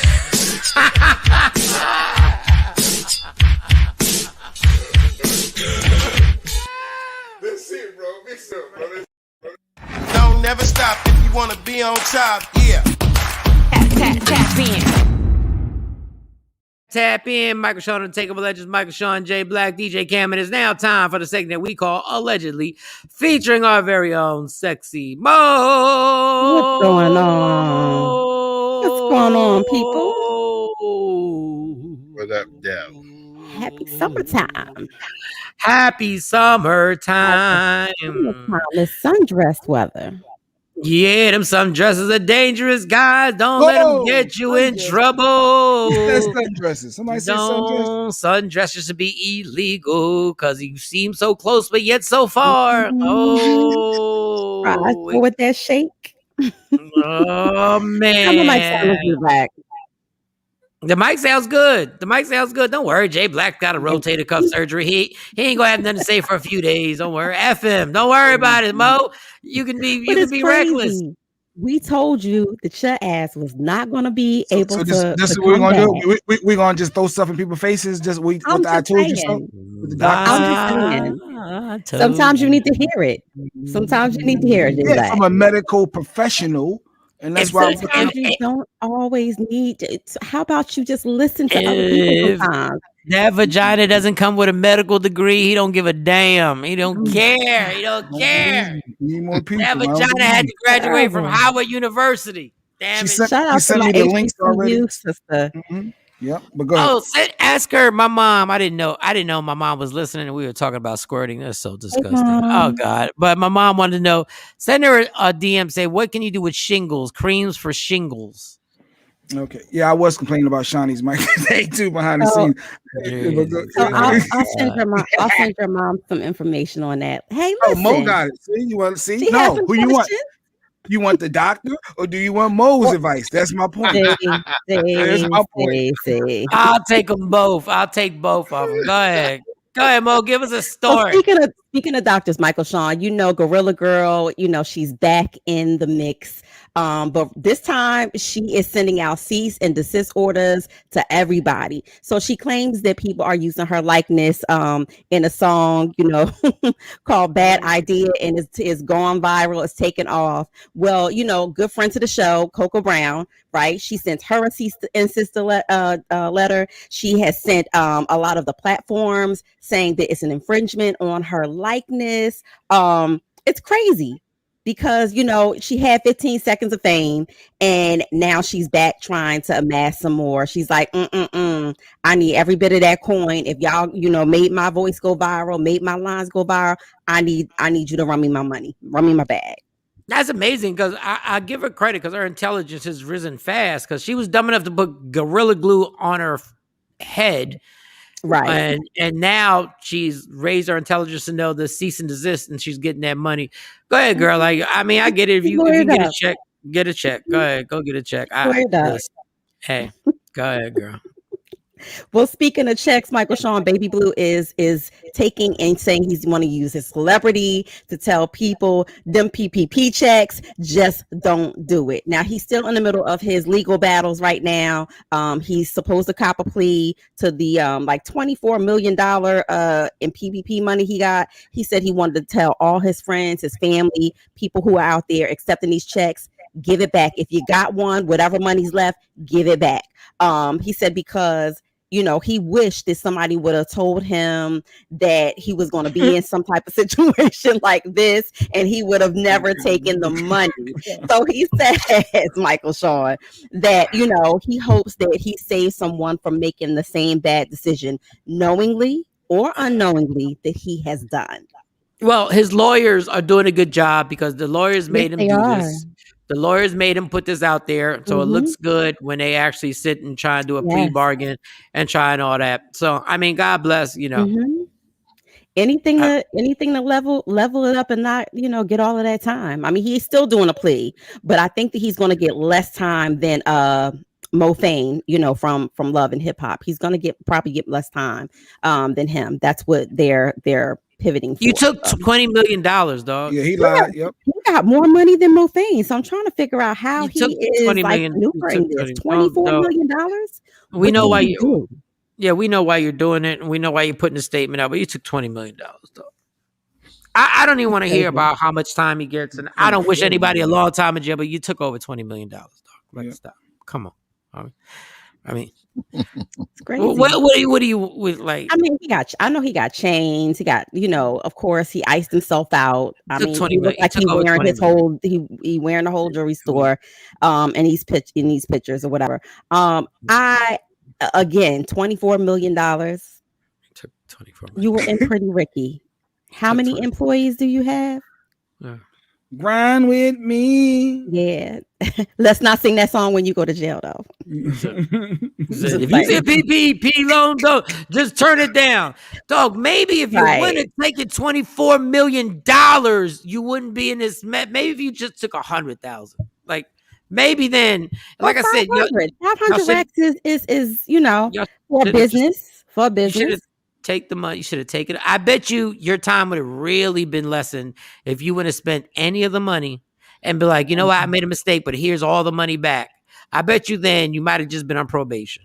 You might have just been on probation. You get this good lawyer. Why didn't you have a lawyer helping you? If you know you coming into $24 million, no matter how you're getting it, why would you not have some type of legal team to help you understand how to spend it?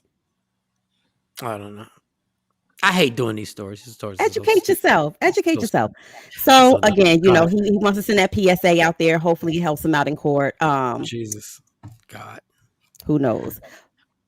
He said he had 300 employees. Yeah, Where? He might have. He did say that. Where? I gotta see my mom. Get to the next story. I gotta go see my mom. So anyway, you know what? Michael Shawn, the internet is dragging Future for dead. I'm telling you. Of course, you can tell he's not over Lori Harvey. It was leaked in this extended version of Maybach was leaked and released, and the lines went like, "Tell Steve Harvey I don't want her. Must have forgot to tell her daddy she begged me not to leave. She didn't have a choice but to go F a lame after me. Realist to hit the damn, she near OD'd. Like, really? Y'all rap fans. Everybody's trying to figure out where this like stemmed from. And of course, Steve Harvey gave a interview. He gives lots of interviews, and they were asking him, how do you feel about Lori dating Michael B? And so he was like, well, hey, at least she's with somebody I actually approve of now. So I don't know if Future took that to heart, but Future, you wasn't her first. Like, she was with Diddy, she was with a couple of people, or linked to a couple of people. So how do you know that was directed towards you?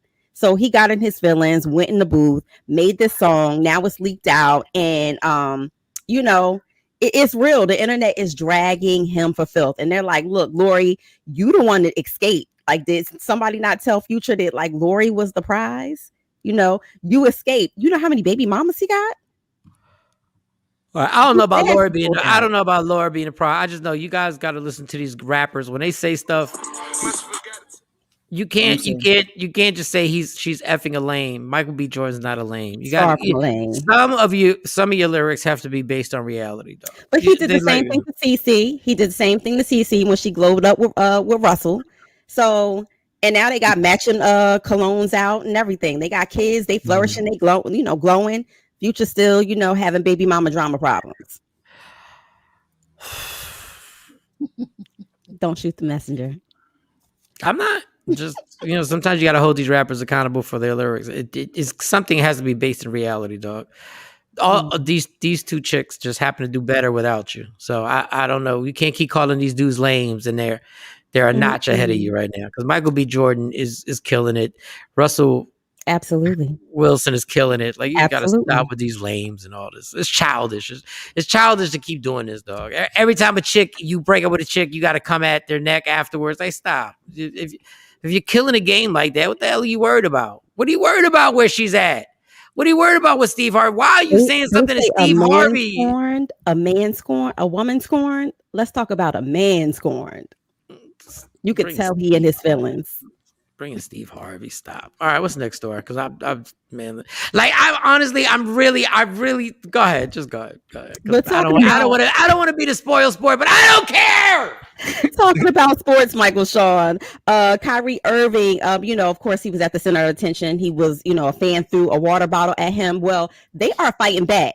They not playing. They like, look, we came out here to ball, and now y'all want to, throw stuff at us and be disrespectful. Well, the Celtics have taken action.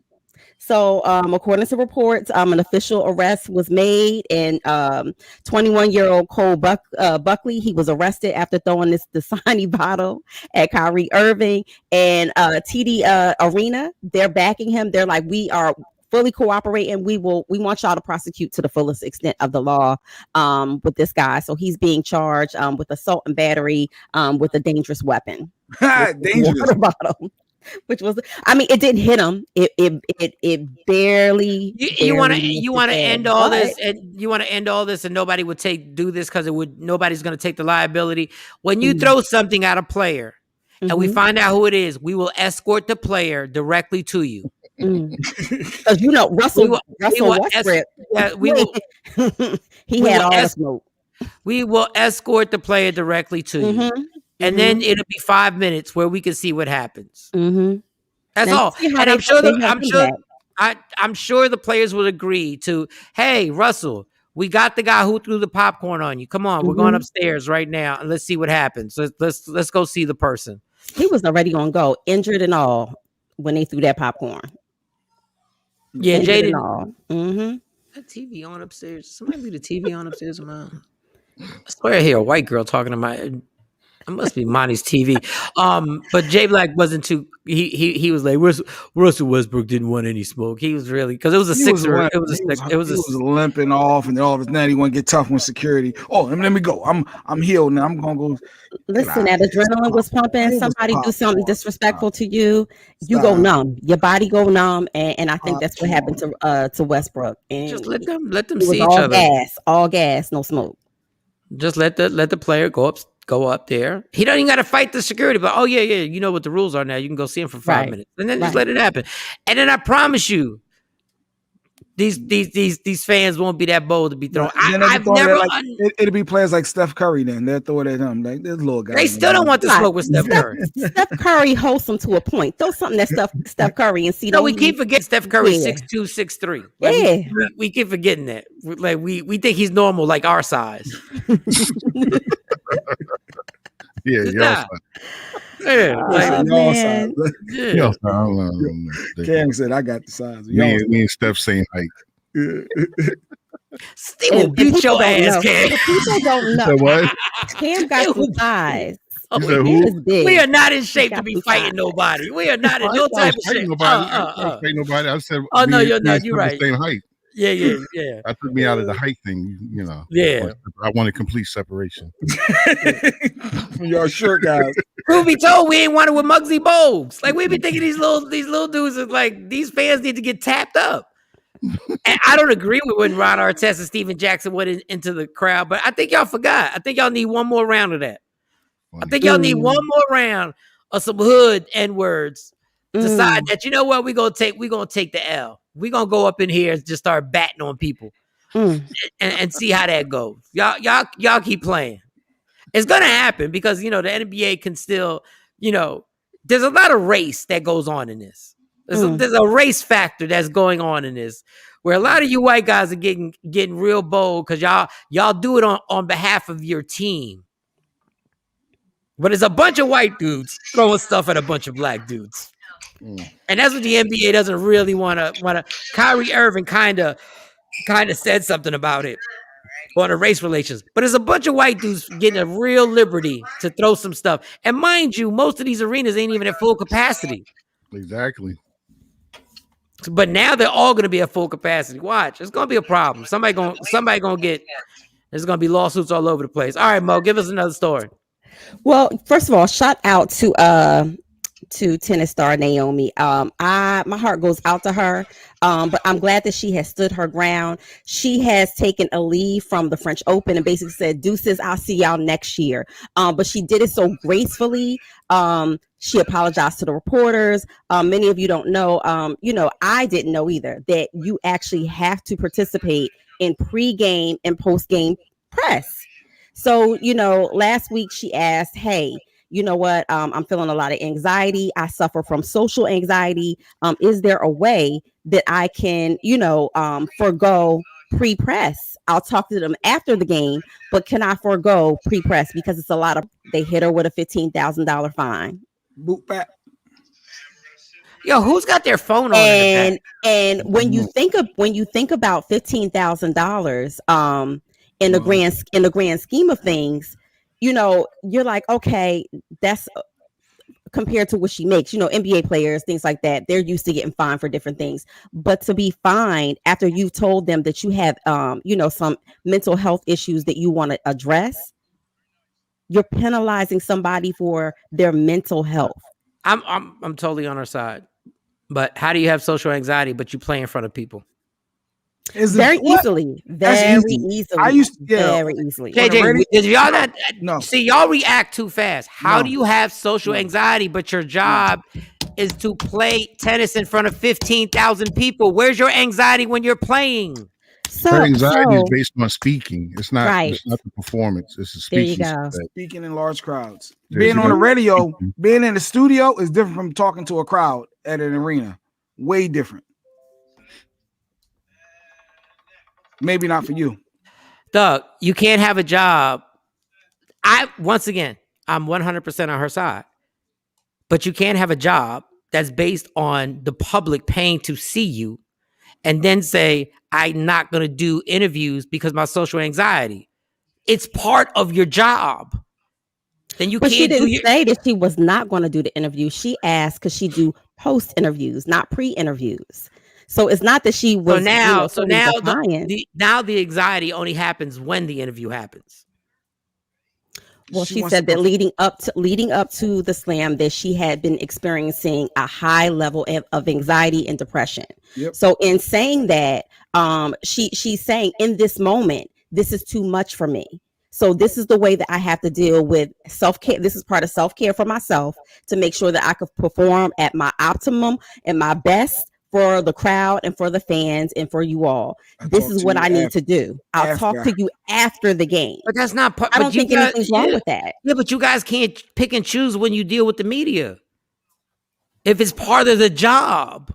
My mental health is worth more. Okay, well then cut the check, but don't get mad at tennis because it's part of your job. So she didn't. What she did was she apologized to the journalists. She said they have always been so kind to her, but she's basically choosing herself today, and there's nothing wrong with that. I'm not saying y'all are misconstruing. Y'all are so I'm actively listening. What are you saying? No, but y'all are so busy trying to be right. I'm telling you, I'm on the girl. I hear you. I hear you. I'm not gonna get heated over this. She can dictate, but she can. You saying she can't, but she can dictate. No, it's a part of her job. She can dictate as long as she pays the fine.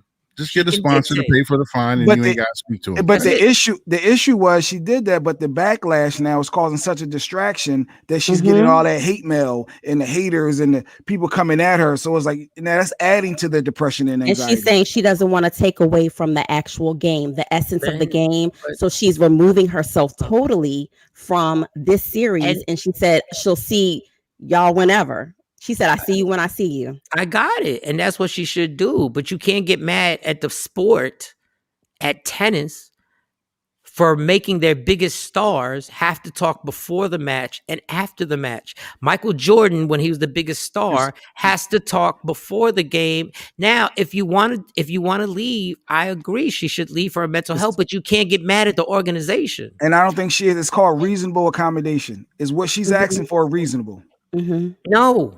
It is reasonable. She has a mental aspect that's affecting. Come on, stop it. So if we give them a pass for a physical health, so what if heaven forbid, what if one of the players got COVID? What if one of the players had some type of flu or some type of illness? They would be excused. So why isn't mental health taken as seriously as a physical element? Then she should leave. Then what she did, listen to what I'm saying, y'all. What she did, I agree with. What I'm saying is you can't get mad at the organization who's investing hundreds of millions of dollars to want their stars to talk before and after the game. And now, you're wrong. You're wrong. It's reasonable. Wrong. The organization has to have reasonable accommodation. Really? Yes. Well, guess what? LeBron has to talk before and after every game, no matter what anxiety. And if he doesn't, then he pays the fine. So she leaves and she pays the fine. Those are the rules. What are you mad at if she just had all she has to do is pay the fine? And so she walks in tennis, in tennis, because she loves and respects the game so much, she has removed herself from this series. But outside of that, Michael Shawn, she's also said when she comes back, she wants to work with the tour so that they can, learn and understand some of the needs of the current athletes. Listen. So I think that that's admirable. I think that that's gracious. I think She that has a solution. She's not she just has a complaining. She has a solution. She's that not trying to complaining. You can't guarantee the sponsors are spending. The NFL spent billions to have their broadcast. The NBA spent billions to have their broadcast. I hate to break it to you guys. Anxiety or no anxiety. If you're the star and the face of the league, they can't just say you do interviews when you feel up to it. That's not the reality. So I don't think that was the issue there. I think that the issue is she wanted to do, again, I'll talk to you all you want after the match. I can't make a rule for you. It's reasonable. You're not if making you're the it. It's star, reasonable. It's called Google reasonable accommodation, Mike. It's legit. It's a how about this? Kobe Bryant was going through a rape charge. He was going through a rape case.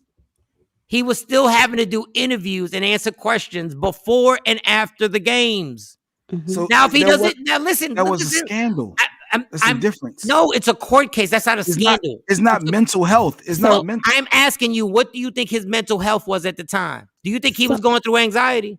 So he wasn't already diagnosed prior to that. There's a diagnosis for her. She's already has a diagnosis. All right. Well, all I'm saying is then she has to pull back and she can't cop these checks.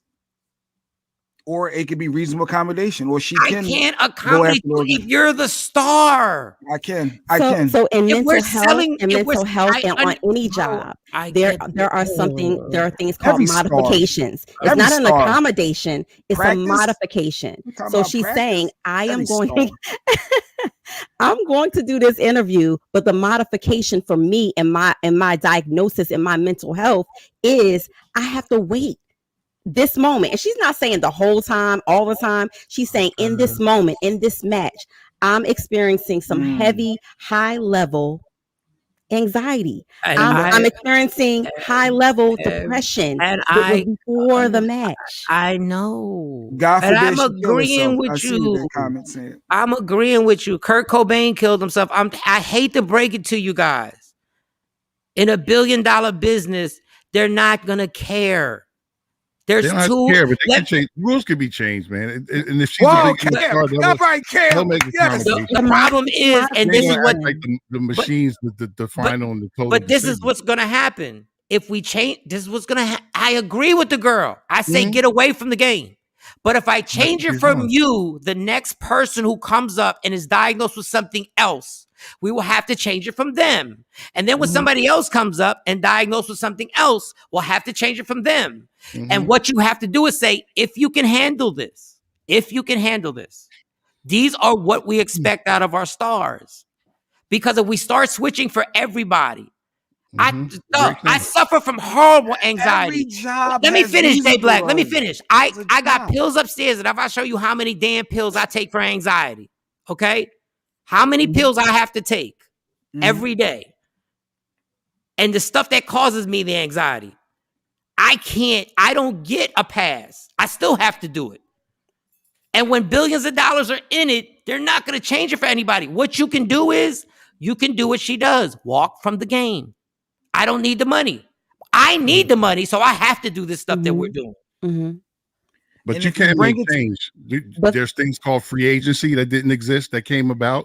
You got guys right now in professional football who are getting guaranteed money, where about 3 years ago, wasn't nobody in the league getting guaranteed money. And all that's slowly changing. And that stars. Didn't your employer send room for change. This is how you go about it. They can make those adjustments when they see fit. But it has to be reasonable. And if what I'm asking for is reasonable, why isn't it considered? I have this medical diagnosis. It has to be considered with any job. Well, then the next person who comes up with the next thing, they're going to have to switch it again.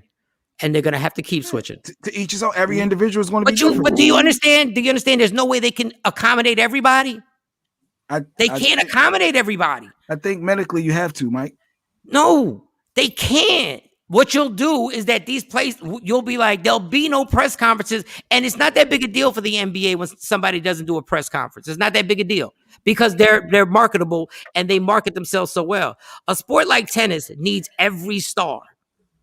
They need every star to promote because we can't name, other than this girl, Serena and Venus. Sport. Yeah.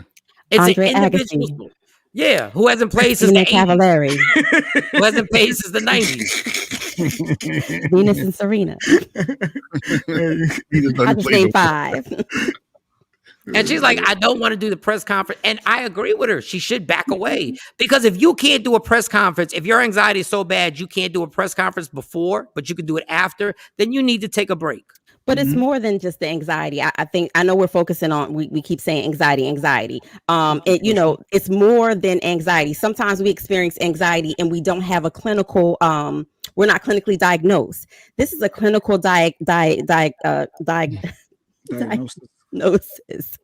And I'm not going to feed the monster here, Michael Shawn, or go too deep into it. But, this is a clinical diagnosis. This is serious. We're talking about depression with it. So there's a lot of different layers to this. It's not just, we're nervous or, we got nervous energy. We have you ain't got to break this down new. to me. I lost my entire livelihood because of my anxiety and my depression. I lost everything. So you ain't got to explain nothing to me.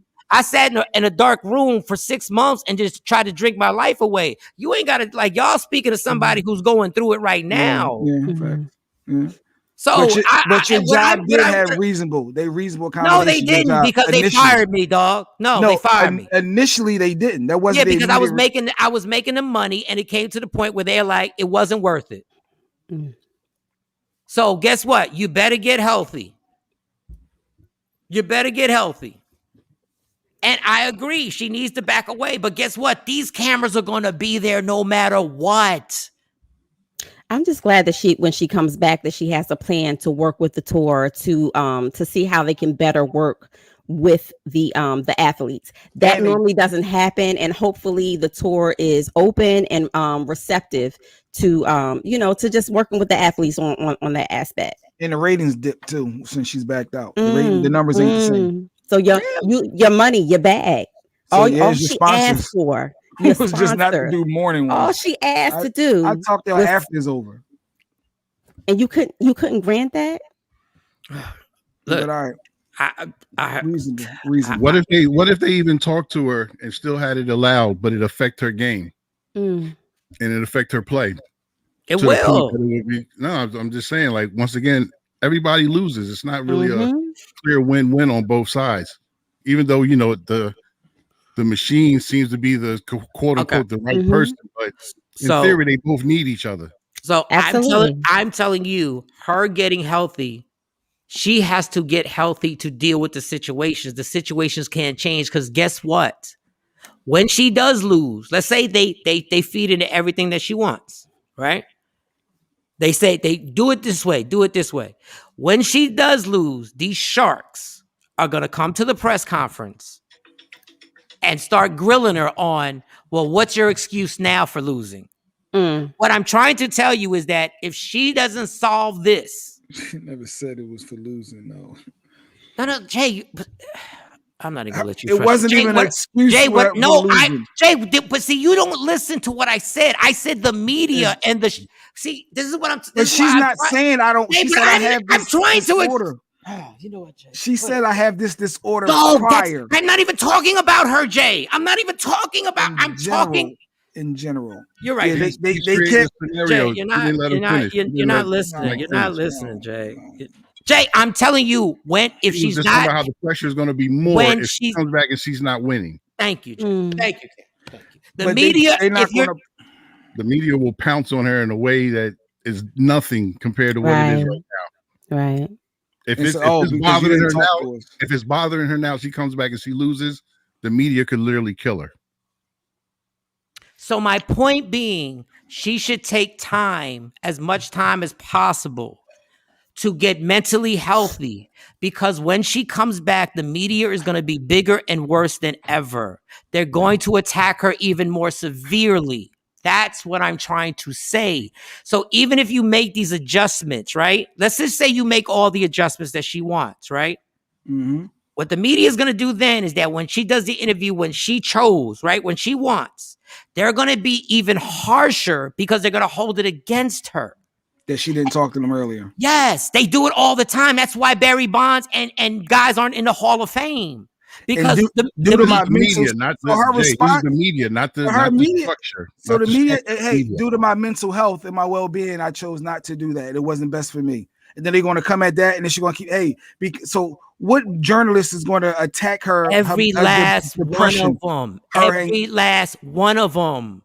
That's what the media does. They're sharks. Now, what they were saying this morning on the news, they were trying to get the media to kind of go away from that option, to have sympathy for her situation with her being so young, and hope that collectively that the media would not pounce on her at all, because it's not the structure that's doing it. They're worried about the media. What did Prince Charles say about why he took his wife from England? Because the media killed my mom. Mm-hmm. I'm saying get healthy, because I'm telling you, the media is never. Those cats are sharks. Mm. And even if she's when not, you say the issue, wow, that's deep. Even when you say, hey, it's because of this, I get it if you being evasive and dancing around it, but they come out and say, look, it's because of this. They still going to repeat what the questions same. do they ask drug addicts when they come back? What's the first thing they start asking them? What's the first thing they start asking them when they come from rehab and athletes come from rehab? What's the first thing they start pouncing on? Drugs. Have you done? Have they used? How long you been sober? Are you on the sober? verge of doing drugs again? Are you on the verge of doing this again? That's why I'm saying, girl, take as much time as you can, because no matter what happens, you're gonna have to deal with these people, and they're not kind people, because all they want is a story. That's all they want. Here, 5 a.m. 5 a.m. tomorrow morning? Or 5 a.m. You're number one. It's good to be number one. It really is. Then you don't get delayed. But yeah, you're number one on the list tomorrow. Okay, that came out of nowhere. I'm sorry. All right, 5 a.m. tomorrow. He gets surgery at 5 a.m. tomorrow. All right. 5 a.m. Wait, is that for the arm surgery or the ball surgery? That's for the arm surgery. I don't think He's not getting the thing. He's not getting that chop. Not unless it's unknown to him. Maybe his wife might be able to. I'm not getting a chop either. I saw somebody. So my brother had it done, and he had it done in his 30s. Had 2 kids, and he said, they make you go in a cup like a week later to make sure your friends ain't your kids ain't you're still swimming, and you good to go. I ended with this. I agree totally with the girl. If you're gonna be in the spotlight, these media folks, they're not gonna stop. Their history is perfect. I just think she didn't have the background in the training. That's kind of what said. Serena was like, she didn't have she don't have the support. She don't have the system that a lot of these other players have. Yeah, absolutely. And she doesn't have the power. She doesn't have what it is right now, where like you said, a Marshawn Lynch looked right at the camera and said, "I'm just here because I don't want to get fined." He didn't care. And didn't care. Yeah. I'm just here because I don't want to. Or somebody says, "I'm not answering that question," and then another person asks the same question. Once again, I'm not answering that question. Yeah. Right. And now he's doing commercials. Go figure. Right. And now he's doing commercials because he was strong enough. The poor girl, I literally feel horrible for her, because it's like they smell blood. Mm-hmm. And and all the media is trying to say that she wants special treatment. And all I'm saying is, girl, stay away as long as you have to stay away. Absolutely. Until you got somebody, until you can go in that press conference and say, I'm not answering this, I'm not answering that. And this all stems from her supporting the Black Lives Matter. It all stems from her supporting George Floyd. It all stems from, and Dr. Umar, who went in on her. And Dr. Umar, you're embarrassing. You should be ashamed of yourself. You should be ashamed of yourself how you went in on her, because she should be playing for the Haitian She should be playing for the Haitian Olympic team, not the Chinese Olympic team. You're part of the media. You're part of the media that sent this girl into the spiral. But that's why I said, until she really has that support system, gets her balance, gets her balance, whether it be with prescription medicine, whether it doesn't have to always be drugs. It can always be natural sources also. And therapy where she's strong enough to face this because it's not going away, whether she does it before the game or after the game, before the match or after the match. And I'm telling you, those reporters are so vindictive that if they actually let her do the interview when she wants, they'll be more vindictive than ever when they come in there. Yeah, that's true too. Yeah. And nobody shout out to wins. her for taking charge of her personal mental health and her stability and just choosing herself. That's a lot for somebody that young to know, like, hey, you know what? I got to choose me today. We spent a lifetime trying to figure that out. So big shout out to her. Did you see Like LeBron I said earlier, the fact she has 55 million in the bank doesn't Yes. Right. Like Get if out she of never there. hits another ball, Does if she she have never to really hits play another tennis ball, she again? does not have Financially, she doesn't. right. The greatest thing ever, but it matters if she wants to play again. The greatest thing ever, the greatest thing ever would be for her to never come back and say, y'all go handle that. I'll talk to y'all later. Well, I mean, she left him and said, I see you when I see you. Because she's a young girl. That was very telling. That was very telling. It was like, I catch y'all when I catch you. If I do, I do. I don't, I don't. That was very telling. And that was a very strong statement from her. And with this anxiety thing, let's remember, it's not just the media. There's a lot of people eating off of her that she was responsible for. There are a lot of people getting paychecks off of her that she is responsible for. Right. That whenever she wins, there are families getting fed. There are people taking percentages. There are companies making money. So there's more to this anxiety thing than just doing press conferences. Right. There's a ton of pressure on that girl that we will never know about on who's sitting there going like this, like, listen, I don't live without this money. The company doesn't live. We gave you this. We gave you that. Once they gave you all this stuff, now she has to make sure they make money. Little girl, stay away as long as you want. And if you don't ever come back, if you financially secure, don't ever come back and tell them to kick your ass. We got to wrap this show up because I got to go to sleep so I can wake up for this 5 a.m. surgery. What? It's 5 a.m. tomorrow, J Black. Yeah, I got to get to sleep now. I got to get to sleep now. This is going to be the first morning that J Black does not get to have Scrapple because you can't eat after midnight. She said 9 p.m. or something. Then after 12, don't drink nothing. That's best. Yes. But anyway, 5 a.m. That means I got to leave my house by 4:15. Jesus. You'll be all right. You'll be all right. Don't. I had to take my mom. That is the best time to get it at 5 o'clock in the morning because by like 2 o'clock in the afternoon, you're gonna be hungry. Yeah, she kept saying, "Trust me. You're glad. You should be happy to be first. I'm the very first." Was that a good or bad thing? Knocking me out first? No, it's good. It's good because what happens is, you come in at 6 o'clock in the morning and then they don't bring you into the OR until 12. You're cranky, you're hungry. And then especially with the anesthesia, when you wake up, so just be glad that you are first. It's so whack that these health insurance companies make trillions of dollars. And back in the day, you could come in at night, stay the night, then the next morning they would wake you up and they would take care of your situation. You still got to drive. Don't forget to hit up the South Side. Yeah, I got to get that CBD oil. She hit me up with it too. I got to get some of this cream, this cream. Yeah, I'm gonna get it. I got some from Colorado. Wait a minute. Before we go, me and Cam were doing some research over the weekend, and we came across something. Oh boy! That we think everybody might want to be in on. Because J Black is what today. You getting your bacon? I'm getting my bacon. Yeah, as soon as I smell it. Well, over the weekend he couldn't. His wife wouldn't make the bacon, but we put surveillance cameras in Jay's house. What? And we got a picture of Jay making his bacon. Yeah. Me and Cam got this all together. Jay, we didn't know you had to sit up on the counter. I almost forgot. But yeah, you're not going to be here tomorrow. So we just wanted to share this. And hey, you're doing a good job. You graduate to Scrapple next. Cooking my own bacon. Okay. Little short guy. That's what I'm doing. With my pants sagging. Look at you. Grease all popping up in your face. Straight idiots. Yeah, Shawty. Y'all are funny. This could be my last time y'all seeing me, and this is how y'all treat me. Oh my goodness. According to Mike, this is my last day on We earth. gonna pray over you, Spanky. You gonna Nobody be say all fine. that. Oh, you're so full of it. Thanks, Mike. You're so dramatic. You're gonna be Just trying to fine. tell the graduation story, please. Yeah, she did. She I did. got She- it. I got it. Yeah, it's some more that I told him. And he was like, "What?" All right, so We tomorrow had to we get got that today. Shawnee's graduation story. We'll be getting live check-ins from Jay Black because 5 a.m. Yeah, you should be.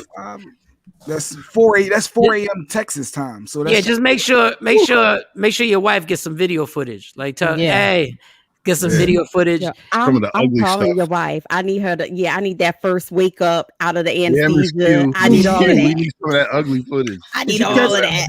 Did you catch the doctor said that nurses be looking at you when you're naked? Did you catch that? Mm-hmm. I was like, whoa, that's a little weird. They not gonna see nothing but bacon They on said you. the male It's- doctor, not the female. Bigger Male than that doctor. Scrabble. They gonna see that bigger than that Scrabble.